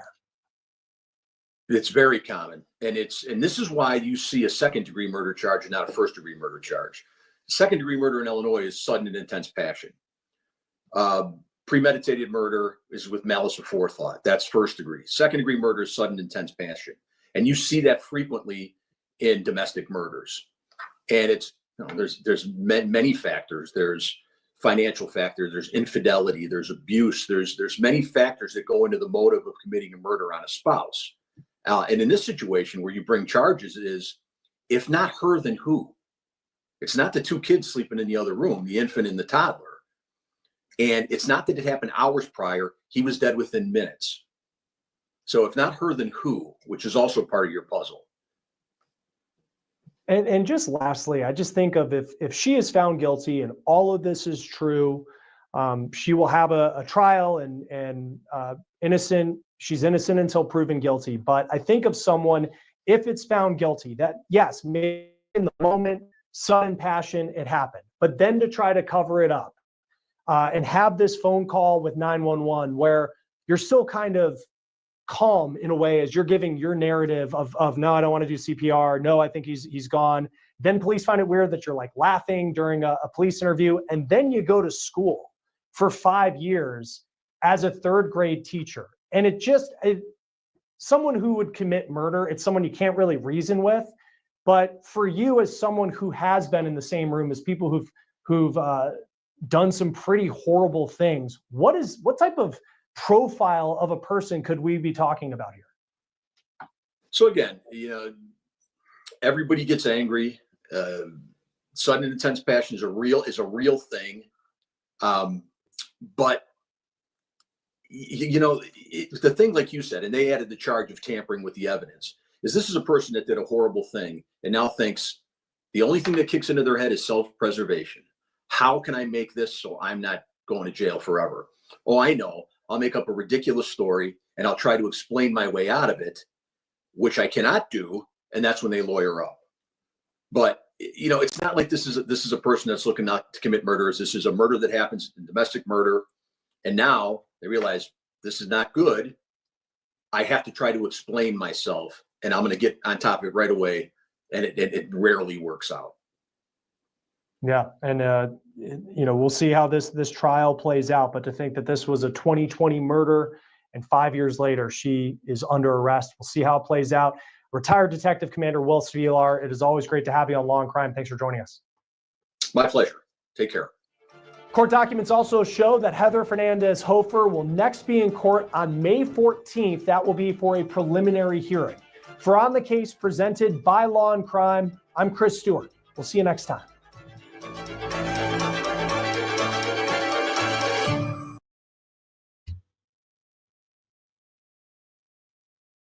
For those tuning in, that was an eerie case. We got another situation. I believe this is in Florida. I forgot the state.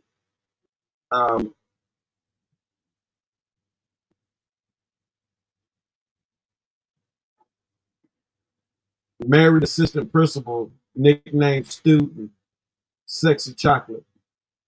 Subscribe to Law and Crime Network. And she promptly took her feet out of her stinky shoes and put them in his lap. A married middle school assistant principal has been arrested for reportedly telling a 13-year-old student to, quote, rub my feet like you love me. As he's massaging her feet, she says, you're not doing it right. And she starts massaging his arm and shoulder and says, do it like that. According to deputies, Dr. Kiva Lark allegedly called the student Sexy Chocolate and said the foot rub was supposed to teach him sexual foreplay. Now, this is a grown woman, an educator, allegedly talking to a child like this. I'm Kennedy Walker, and I'll walk you through the details and break down how she got caught. For this story, we go to Poinciana, Florida, about an hour away from Orlando, where a middle school assistant principal is facing disturbing allegations involving a 13-year-old student. Her name is Dr. Kiva Lark. She's married, respected, and in a position of power at Lake Marion Creek Middle School. According to the Polk County Sheriff's Office, a male student was sent to Lark's office for throwing balled up paper during a test. But what happened next wasn't discipline. It was alleged bad behavior that would lead to her arrest. Witnesses and the student say Lark told the teen to rub her feet since, quote, he didn't have anything better to do with his hands. Here's what the Polk County Sheriff says happens next. She promptly took her feet out of her stinky shoes and put them in his lap. And as he's massaging her feet, she says, you're not doing it right. And she starts massaging his arm and shoulder and says, do it like that. Then it reportedly escalated. Lark was heard saying, quote, rub my feet like you love me. According to deputies, she told the student all those things so he'd know what foreplay was when he got a girlfriend. Let that sink in. A 13-year-old child in the assistant principal's office being told to perform what authorities say was an inappropriate act. Several days later, a witness says Lark expressed regret, admitting she crossed the line. But by then, the damage had already been done. On April 5th, the school principal reported the incident to authorities, and the deeper investigators looked, the more they found. The teen told deputies Lark had also called him Sexy Chocolate in the hallway. When questioned, Sheriff Grady Judd said Lark called the foot rubbing a joke, claiming she was trying to humble the student. She's now facing 2 serious charges, lewd conduct and a lewd offense against a student by an authority figure. Authorities say Dr. Lark later admitted that her actions were inappropriate for her profession, but she denied saying anything inappropriate to the victim. Dr. Kiva Clark is now on administrative leave pending the outcome of the investigation. And joining me to talk more about this is legal expert and author of the novel Open Bar, which is coming out this August, Dan Shore. Dan, thank you so much for joining us today. Let's dive right in. Can you explain the charges? What exactly is lewd conduct? Well, in this case, the allegations are that this assistant principal at a school who is in her 50s, I believe, had a student who is being brought to her office as part of some disciplinary response, had this student, this male student who was 13 years old, massage her feet and made other sexualized comments to her. And there seemed to be, from what law enforcement says, at least 2 other witnesses to this. So a lot of times we have these kinds of cases and it's just the word of the alleged victim. And in this case, if law enforcement's accurate, there's actually other people who either witnessed this or overheard part of it. So that makes it an even stronger case for the prosecution. What does lewd conduct by an authority figure entail, and how is it different from just general misconduct? I think when people abuse their power, it sometimes makes it an even worse situation, because one thing is that kids are told to trust their teachers, listen to their teachers, especially an assistant principal or principal, someone in authority. And when we see someone allegedly violate that power, violate that trust that the student and their family and other people have in them, then that makes it a more heightened crime, not just in the criminal sense, but also in terms of possible disciplinary action by the school. I conduct sexual misconduct investigations regularly for schools across the country. And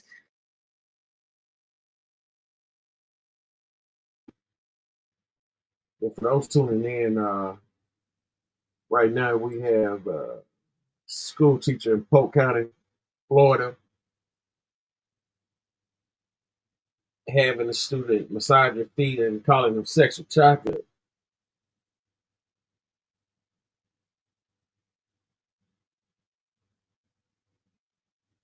These teachers have gotten out of control, been out of control, really. And I know firsthand, but I mean, this is ridiculous.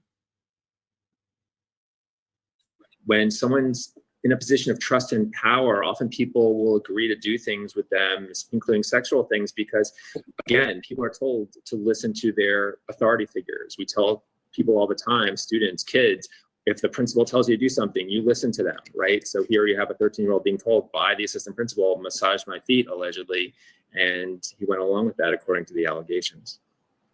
And the alleged victim, he was 13 years old. Does the victim's age increase the severity of the charges? Absolutely. Anytime someone in authority asks someone to do something like this, that's going to be, at a minimum, something that they can get either suspended or fired for. Often it's criminal charges, but also engaging in some type of sexual interactions with someone who's younger is illegal in every state of the country if they're underage. Many states have specific laws that if someone's a student and someone's an authority figure or an employee at a school, that makes it an even worse penalty. But to go back to your specific question, the younger the person is, the more egregious it is. It's wrong if someone's 17 or 16 and they're a student, but it's even more egregious if they're 13. They're in less of a position to push back, to assert themselves. So anyone who's underage, it's wrong to do this, but if someone's 13, it's even more egregious. How many years is she looking at, if any? I mean, because this could potentially be her first defense. If this is her first defense, then could she just get probation? Well, I started as a sex crimes prosecutor 25 years ago, and I prosecuted cases similar to this, although not involving required foot massages by teachers. I had other types of sexual abuse, and I investigate those cases now. There's a lot of factors in terms of what a sentence would be. One would be any prior record that this person has. Another big factor is what the victim and the victim's family are looking for, because sometimes to get a significant prison sentence, you need to actually go to trial. And a lot of times a family may not want their 13-year-old to go through that. Whether the defendant pleads guilty and takes responsibility is a big factor, because often that leads to a lesser sentence, maybe even a non-incarceratory sentence. So those are some of the factors that will determine whether or not there's a long prison sentence or any type of jail sentence from this. And we talked about it a little bit, moments ago, but let's just dive more into the power dynamic here. I mean, a student and an administrator, just talk more about that, about how, just like how you said, egregious it is. Sure. One thing that we see in many of these cases that I've prosecuted and investigated is someone taking advantage of the power and control over another person. And again, when someone's an assistant principal in authority over a 13-year-old, the 13-year-old is consistently told throughout their lives, listen to your teachers. Most kids are told that's what you have to do. If an assistant principal tells you to come into their office and then tells you to rub their feet, it's a very, very difficult situation for that 13-year-old to be in, because they probably don't want to do that, but they're also concerned that what heightened consequences would there be for them if they say no? It's hard to push back against someone like that who has control over your academic career and your life at school. So using that power to get someone else to engage in inappropriate conduct like this makes it even more egregious. And we see that in a lot of places in life, not just in schools, but I investigate at companies, people in authority who make the other person, the victim, feel, well, I don't want to do this, but if I say no, what are going to be the consequences? Will there be retaliation? And that's a scary thing for someone to have to think about. Lark reportedly said she crossed the line to one of the witnesses. Could that be used as a confession in court? Absolutely. So if someone says something such as I crossed the line, that would be a confession. The question would be the reliability of that witness who said they heard that from this defendant. So if the person who says they heard that or were told that testifies or tells law enforcement and it's deemed credible in trial by a jury or a judge, if it's a bench trial, or just as a part of the evidence consideration in plea bargain negotiations, that's definitely going to be a big factor, because as I said before, a lot of these cases, you just have the alleged victim and the defendant and no other person who is present. Here, it seems, based on what law enforcement has said, that other people heard or saw some of this. And also, as you just mentioned, one of them said that they received what really is a confession to say that they went too far. Can prosecutors also use her alleged nickname for the student, which was Sexy Chocolate, as evidence of intent or pattern? Yes, because it's another piece of showing alleged inappropriate conduct, because even without the foot massage, having a sexualized nickname for a 13-year-old in school shows that someone is breaking the norms of what is appropriate in their school. So it may show a pattern. And if the defense is that, oh, I would never do anything inappropriate, but other people heard them using this nickname in front of other people, that doesn't necessarily prove that there was this foot massage, but it does show that this defendant was breaking the rules of decorum, treating people in a really inappropriate way, who are, in this case, the boy was 13 years old. So that is definitely powerful evidence if that's used by law enforcement. Now, the Polk County Sheriff is saying that during the interview, the assistant principal allegedly said that this was all a joke and that she was just doing this to humble the student. Could that be a defense? Well, that may be true. It might have been a joke to the assistant principal. That doesn't mean it was a joke to the students. So maybe the assistant principal thought it was funny as a disciplinary measure to make him rub her feet. But from the 13-year-old's perspective, that is a really scary, inappropriate thing to be asked to do. So I don't think that's a relevance at all. It certainly doesn't make the allegations change. If the person's saying, well, yeah, I had a 13-year-old massage my feet as part of discipline for some alleged misbehavior, just because it was a joke. And I see that in sexual harassment cases a lot when I investigate them and the person who's the sexual harasser says, oh, I was just joking. But for the other person, it's not a joke. And that's a really important factor here. What responsibility does the school have in just protecting their students from staff misconduct? And could they potentially be liable? That's a great question. Whenever I do an investigation like this, there's always two main parts of it. One is, what did the person who's accused of misconduct do? And the second part is, what did the school know about? And that is always an important part of an investigation like this, maybe not by law enforcement, but by the school administrators, to determine, were there warning signs? Did people hear about this nickname that you referenced before and not do anything? Because sometimes before there's an egregious act like the alleged foot massage, there's other types of misconduct like that nickname. And if someone intervened and stopped it from escalating, that could have been helpful. So when you're talking about what kind of liability there is, a big factor is, well, what was known, what should have been known, and were warning signs ignored? Or was this something that no one knew this was going on until this latest act allegedly happened? Are there any federal laws like Title IX that can come into play here as well? Yeah, I'm an expert in Title IX investigations, and Title IX will require the school to do an investigation and have some type of process and outcome, and they have concurrent jurisdiction with law enforcement. So while law enforcement's investigating it, the school has a requirement too.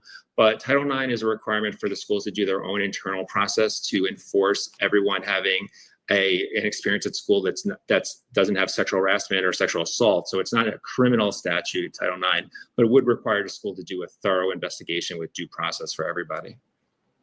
Now, if this does go to trial, does the student need to testify, or can the case just move forward without him? There's no legal requirement for the student to testify, but it would be hard to get a conviction without that student, because the prosecution needs to prove the case beyond a reasonable doubt.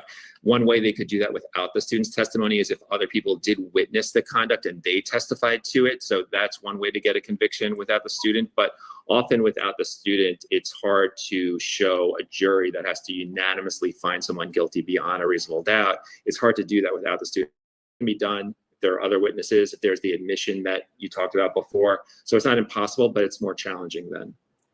Well, like how you said, it's potentially more challenging. Is there, hypothetically, if the student doesn't want to do it, they're scared, or, the parents doesn't want this to happen, could the case just be dropped, or at least just pleaded down?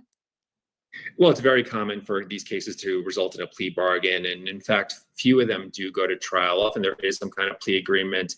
And what the plea agreement is sometimes is partially based on whether or not the alleged victim wants to testify, because that gives the prosecution more confidence in going to trial and less need to agree to a lesser plea bargain. But if they know this student's never going to testify in court, their family doesn't want them to, the government's under more pressure to get some type of plea bargain. So at least there's some type of conviction, the alleged victim wants to testify, because that gives the prosecution more confidence in going to trial and less need to agree to a lesser plea bargain. But if they know this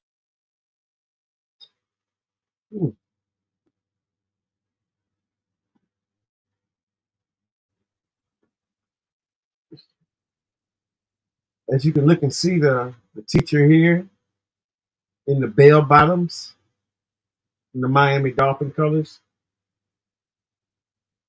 Hmm.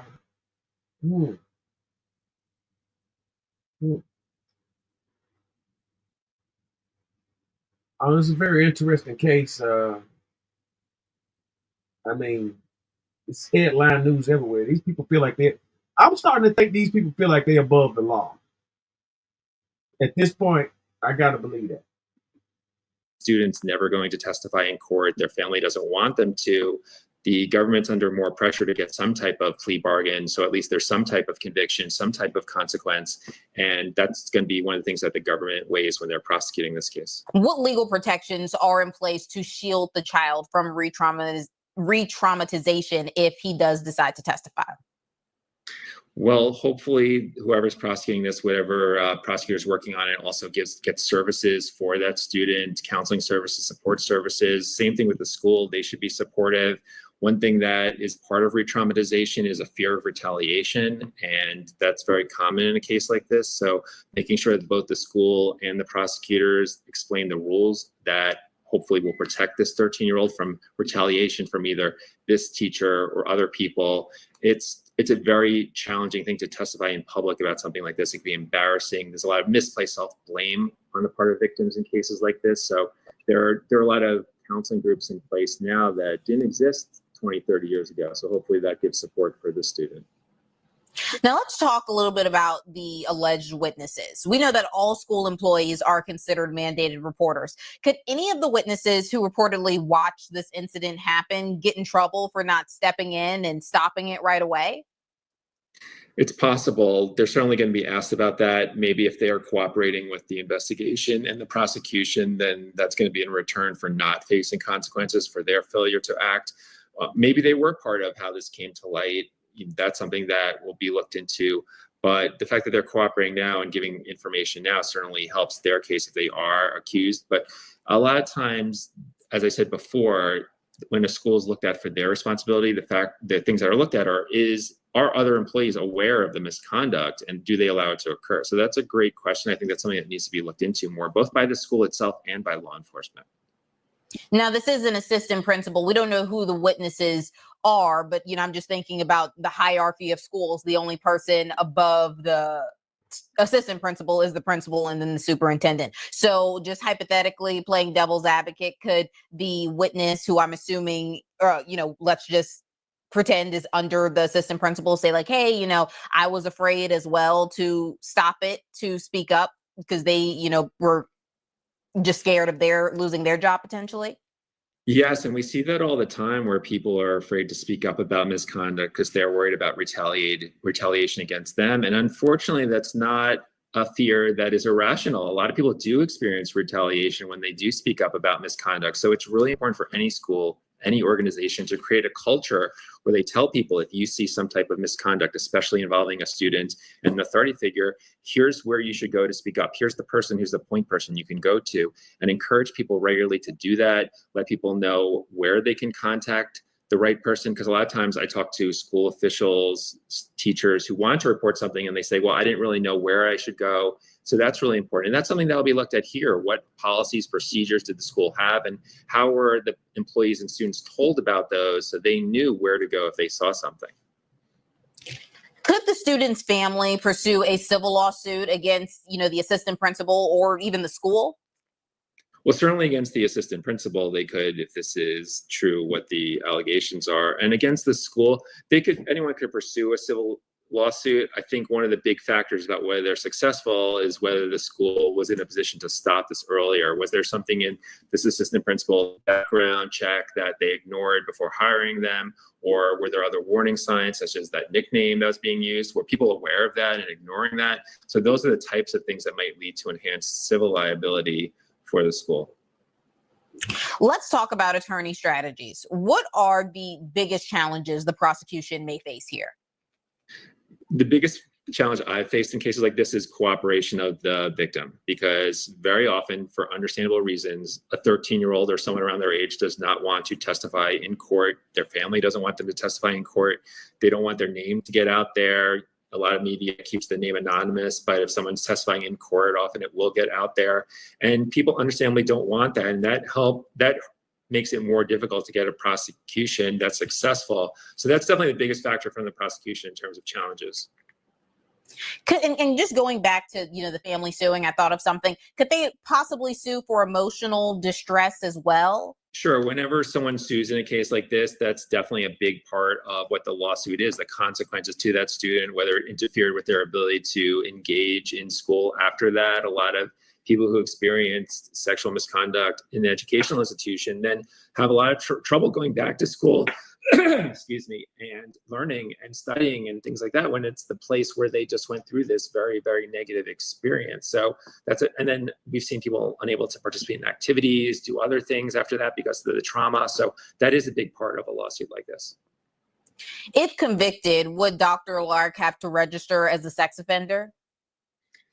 That would probably be the case. A lot of it depends on what the specific statute is there and also what the conviction is for. Is there a plea bargain for something that's less? Or if there's a conviction of the top count, then I would expect there would be some registration requirement after that.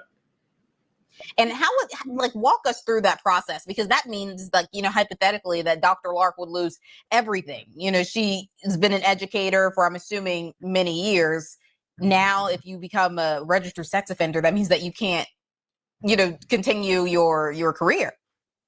Right. I would suspect if an assistant principal is actually convicted with a criminal charge for having a student have to massage her feet, that person's not going to be allowed to work in another school after that. I just can't imagine another school who knows about this and the name is out there now. So it'd be part of any background check allowing that person to be hired. But again, all defendants are innocent until proven guilty. Maybe there's a defense here. Maybe there's other facts that we don't know about because they haven't been publicly said yet. So we shouldn't assume that the person is guilty. But if someone is convicted for something like this, I have a hard time seeing how they would be put in a position of authority over children again. Well, let's talk more about the defense. What would a solid defense strategy be? If you were defending her, what would you suggest? I think any defense side has to first look at the strength of the case. So if the other witnesses were present or they overheard something and this confession, if the defense knows that this confession was real, then I think the strategy really needs to be one of negotiation with the prosecution and try to get the least severe conviction in some type of plea bargain. Because if you do have the student testifying and you have other people saying they either heard or saw it and you have this supposed confession, it's hard to see how a defendant would not be convicted at trial. So a big part of defense strategy is assessing the strength of the case and then negotiating for a plea bargain. So maybe they could negotiate for a reduced conviction that doesn't have jail time, maybe sparing this person having to register as a sex offender. But I still don't see how with any conviction at all, this person would be able to teach again or be an assistant principal again. But again, maybe there are facts that we don't know about that show that this did not happen as it's been alleged. How long do these types of cases typically take to go through the court system?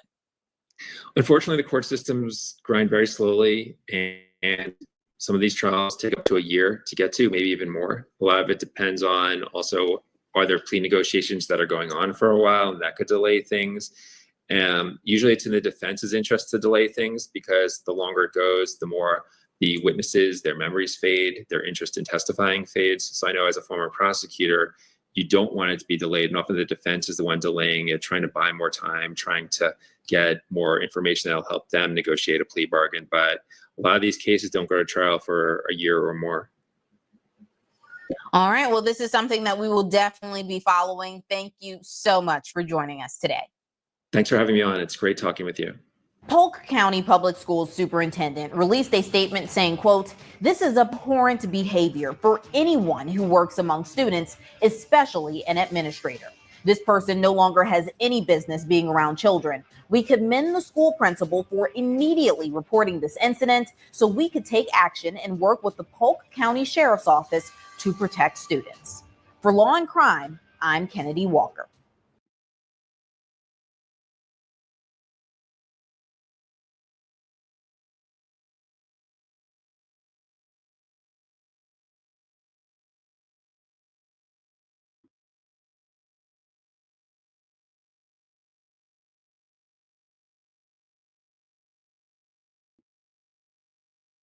So if everybody tuning in.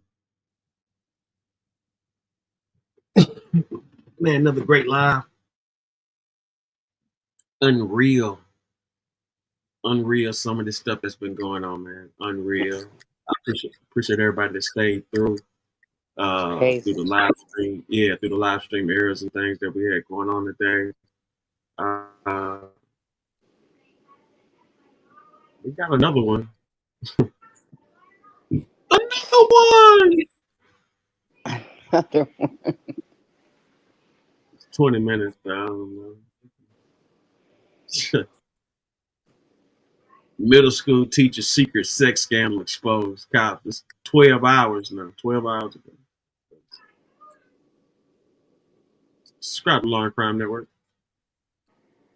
Exchange with the 18-year-old. I'm going to break down the details of this case and why this is a crime with renowned predator catcher Chris Hansen. Welcome to Sidebar, presented by Law and Crime. I'm Jesse Weber. A middle school teacher's alleged secret double life has been exposed in a scandal that honestly reads more like a forbidden romance novel than a school disciplinary file, to be honest with you. Erica Matson, a 36-year-old middle school teacher, now faces felony charges after police say she crossed what is essentially an unforgivable line. Straight from the affidavit, it reads that she, quote, did engage in a romantic and sexual relationship with the victim, a student of the school. So yeah, we have another one here on Sidebar, another allegation of a teacher acting badly.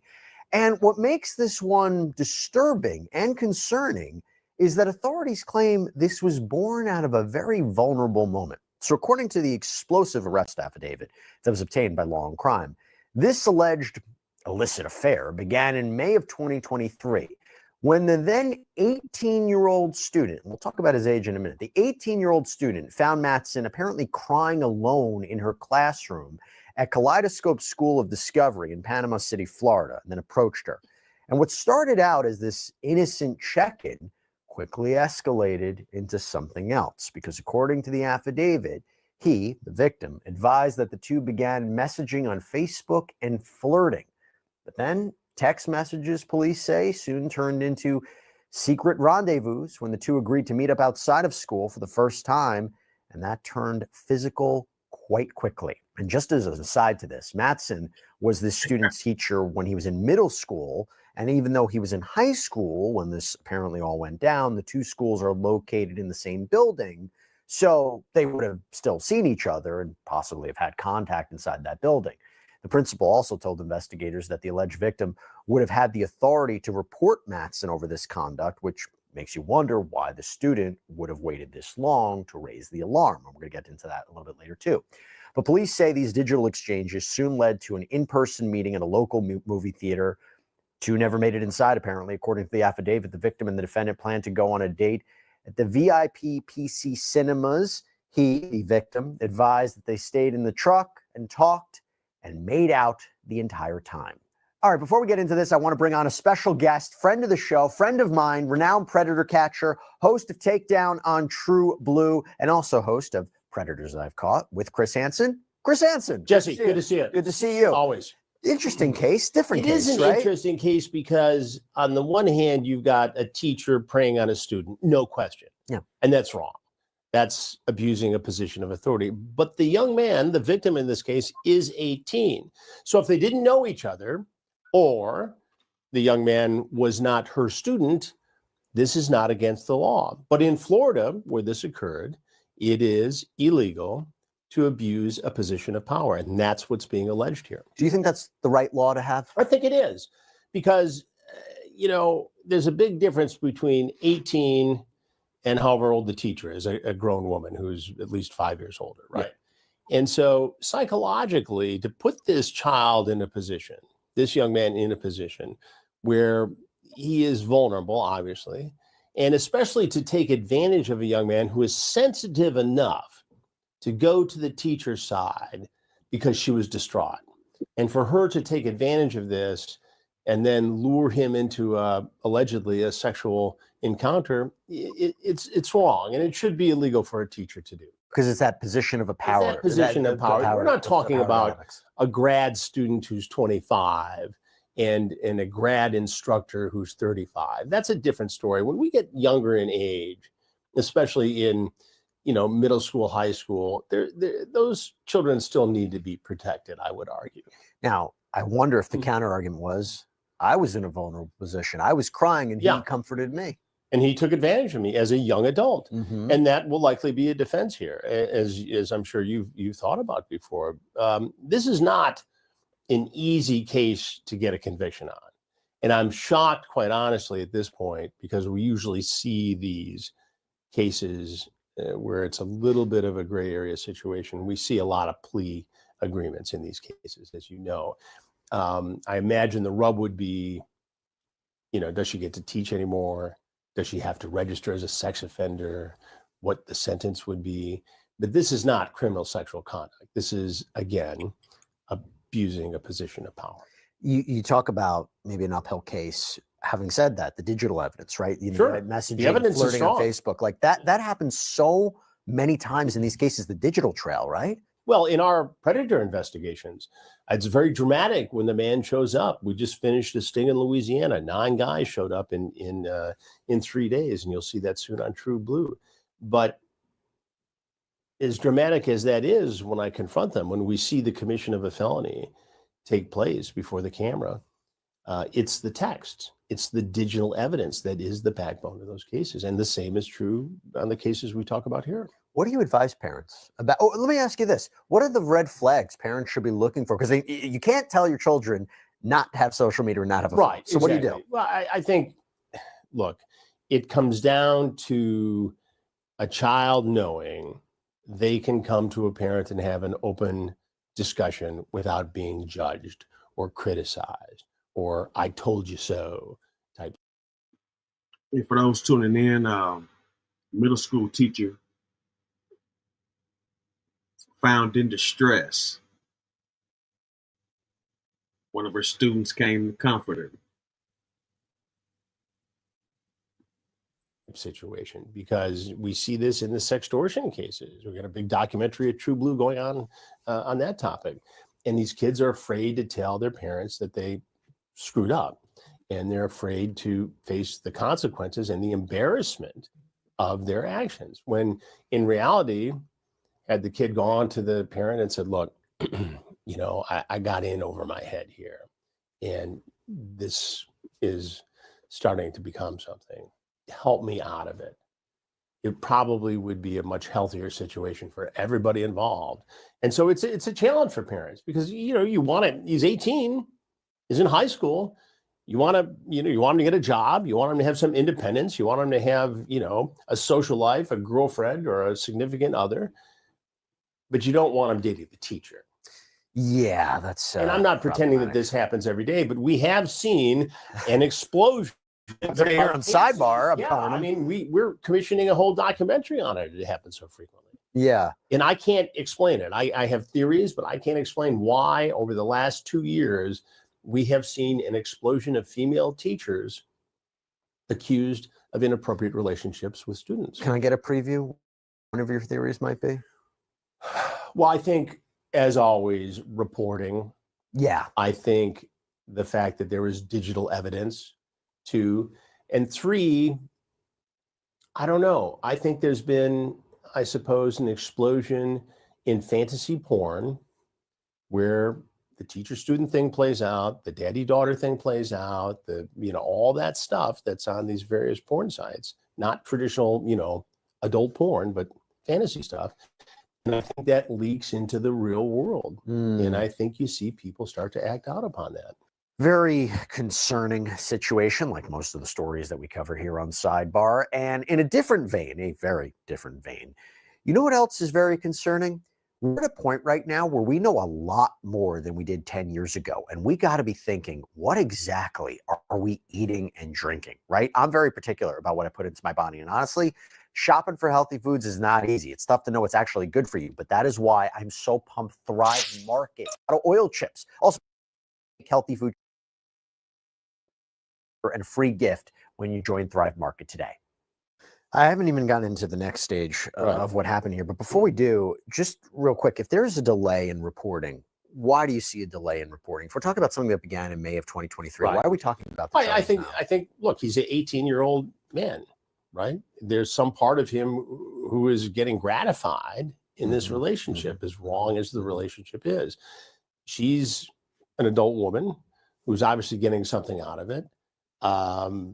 And so for a minute at least, there's no interest in either party reporting it. And as always, somebody tells, it gets out. 18-year-old boys are not great at keeping secrets.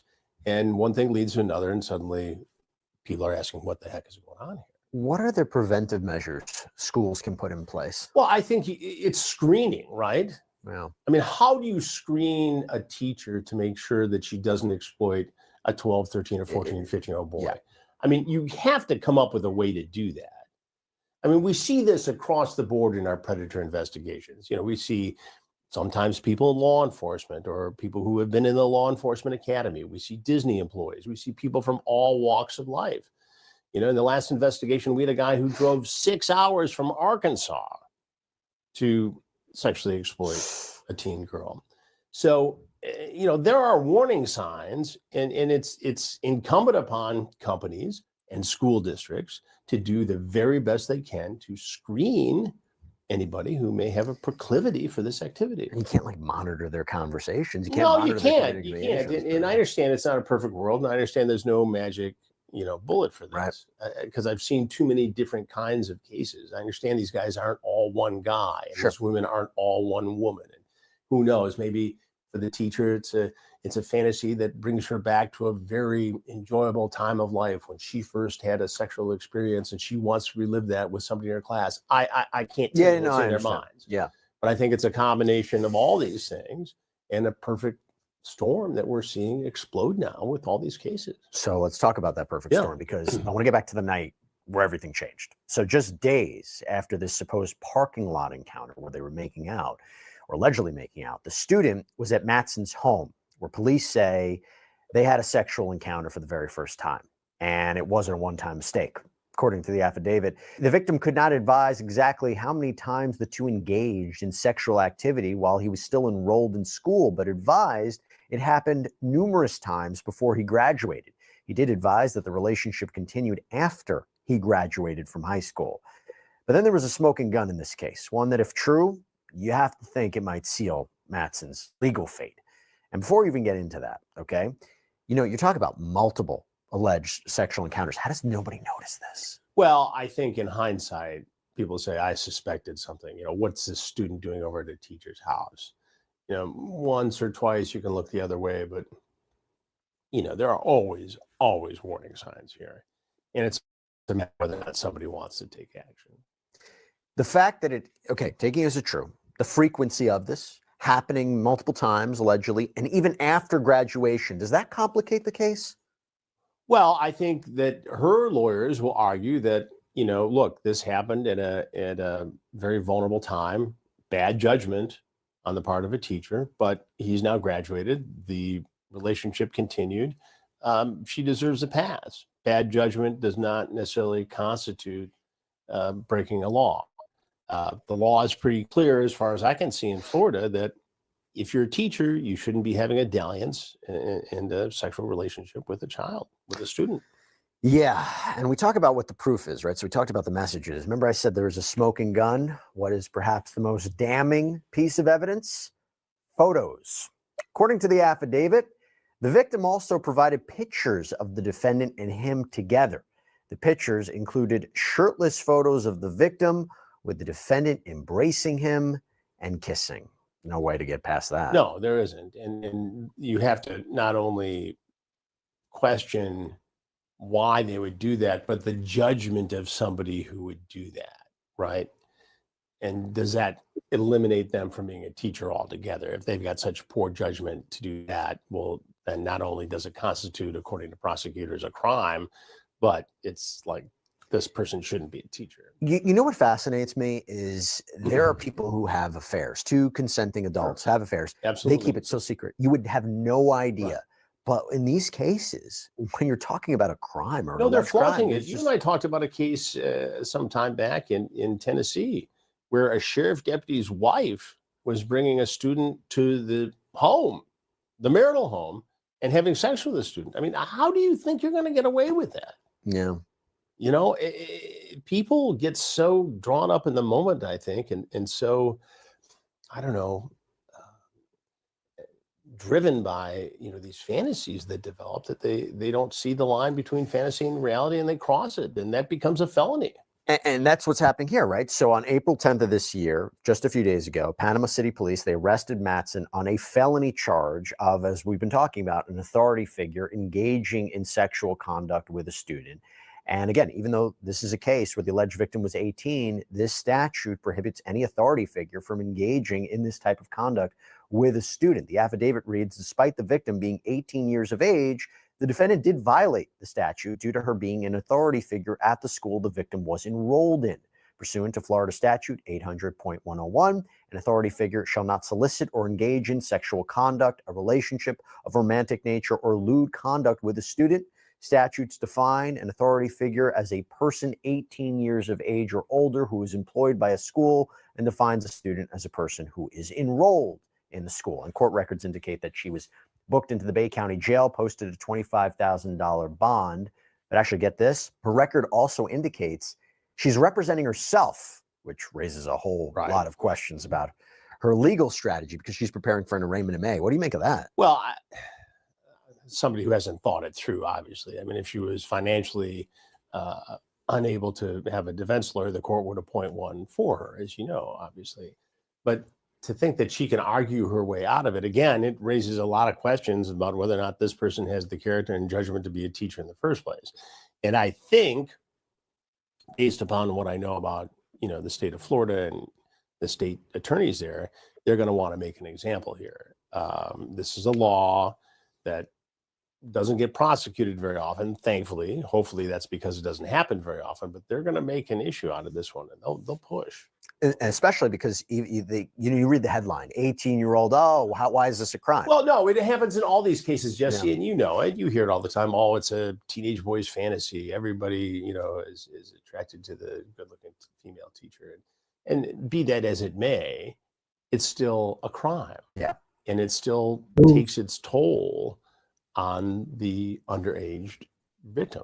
It is interesting, though, that she's facing this charge, and as far as I know, it seems to be one charge. I didn't see multiple counts of it. Saw the one. Does that signal to you? I mean, if this is multiple encounters, you know, I don't know the charging specifics here, if they can group it all into one charge, but if they could charge her separately for each alleged incident, the fact that it was one charge, does that tell you anything about this?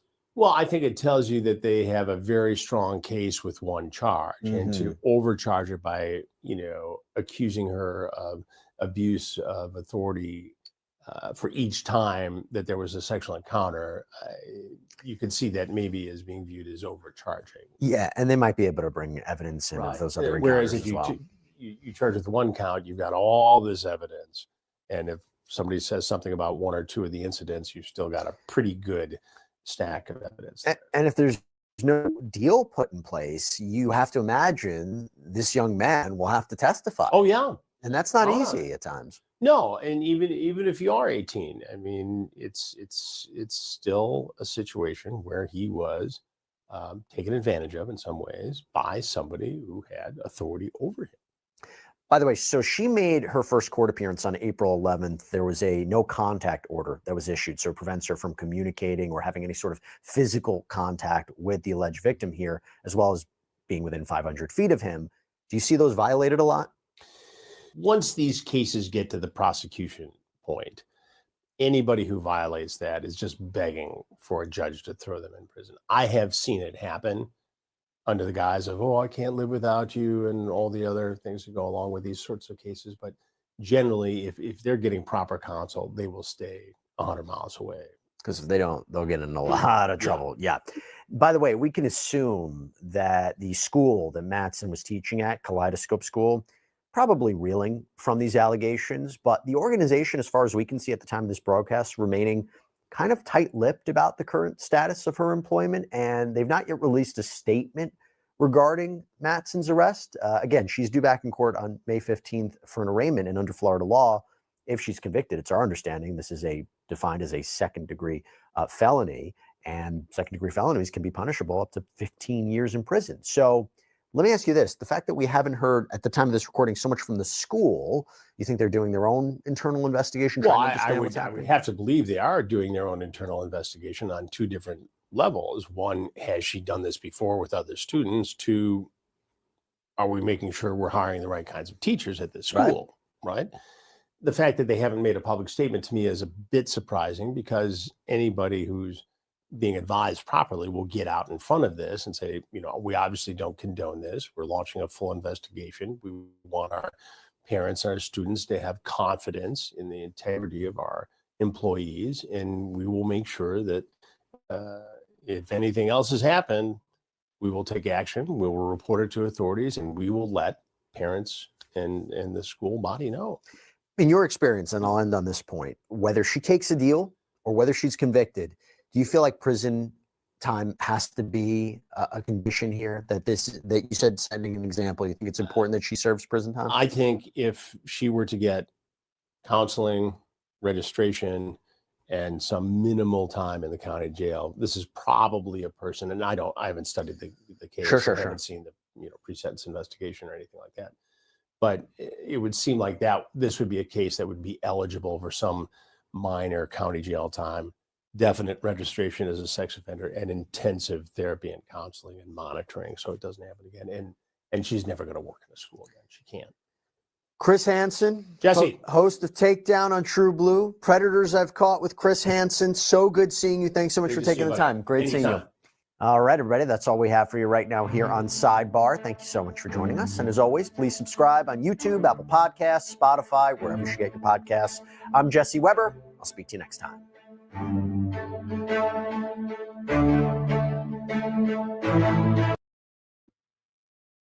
Shout out to everybody tuning in. Deuce. Everybody coming through. Hit that like button, hit that share button, hit that subscribe button.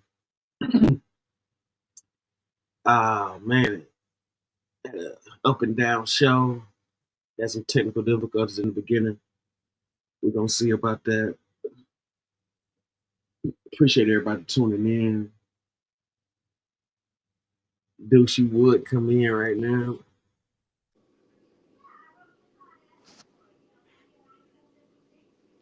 Everybody still up? Yeah, that's a lot going on. Too much. Oh, yeah. That's some heavy shit. And I mean, it keeps going up and up. I'll probably go on earlier. I got some new people coming in.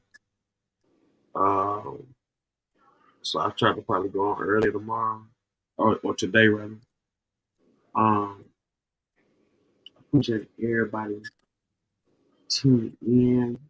And peace and love. Peace and love. Salute to everybody that came through with that like button, share button. We'll catch up tomorrow, later on today. I'll send out the links. Y'all have a great day, great night. Deuce.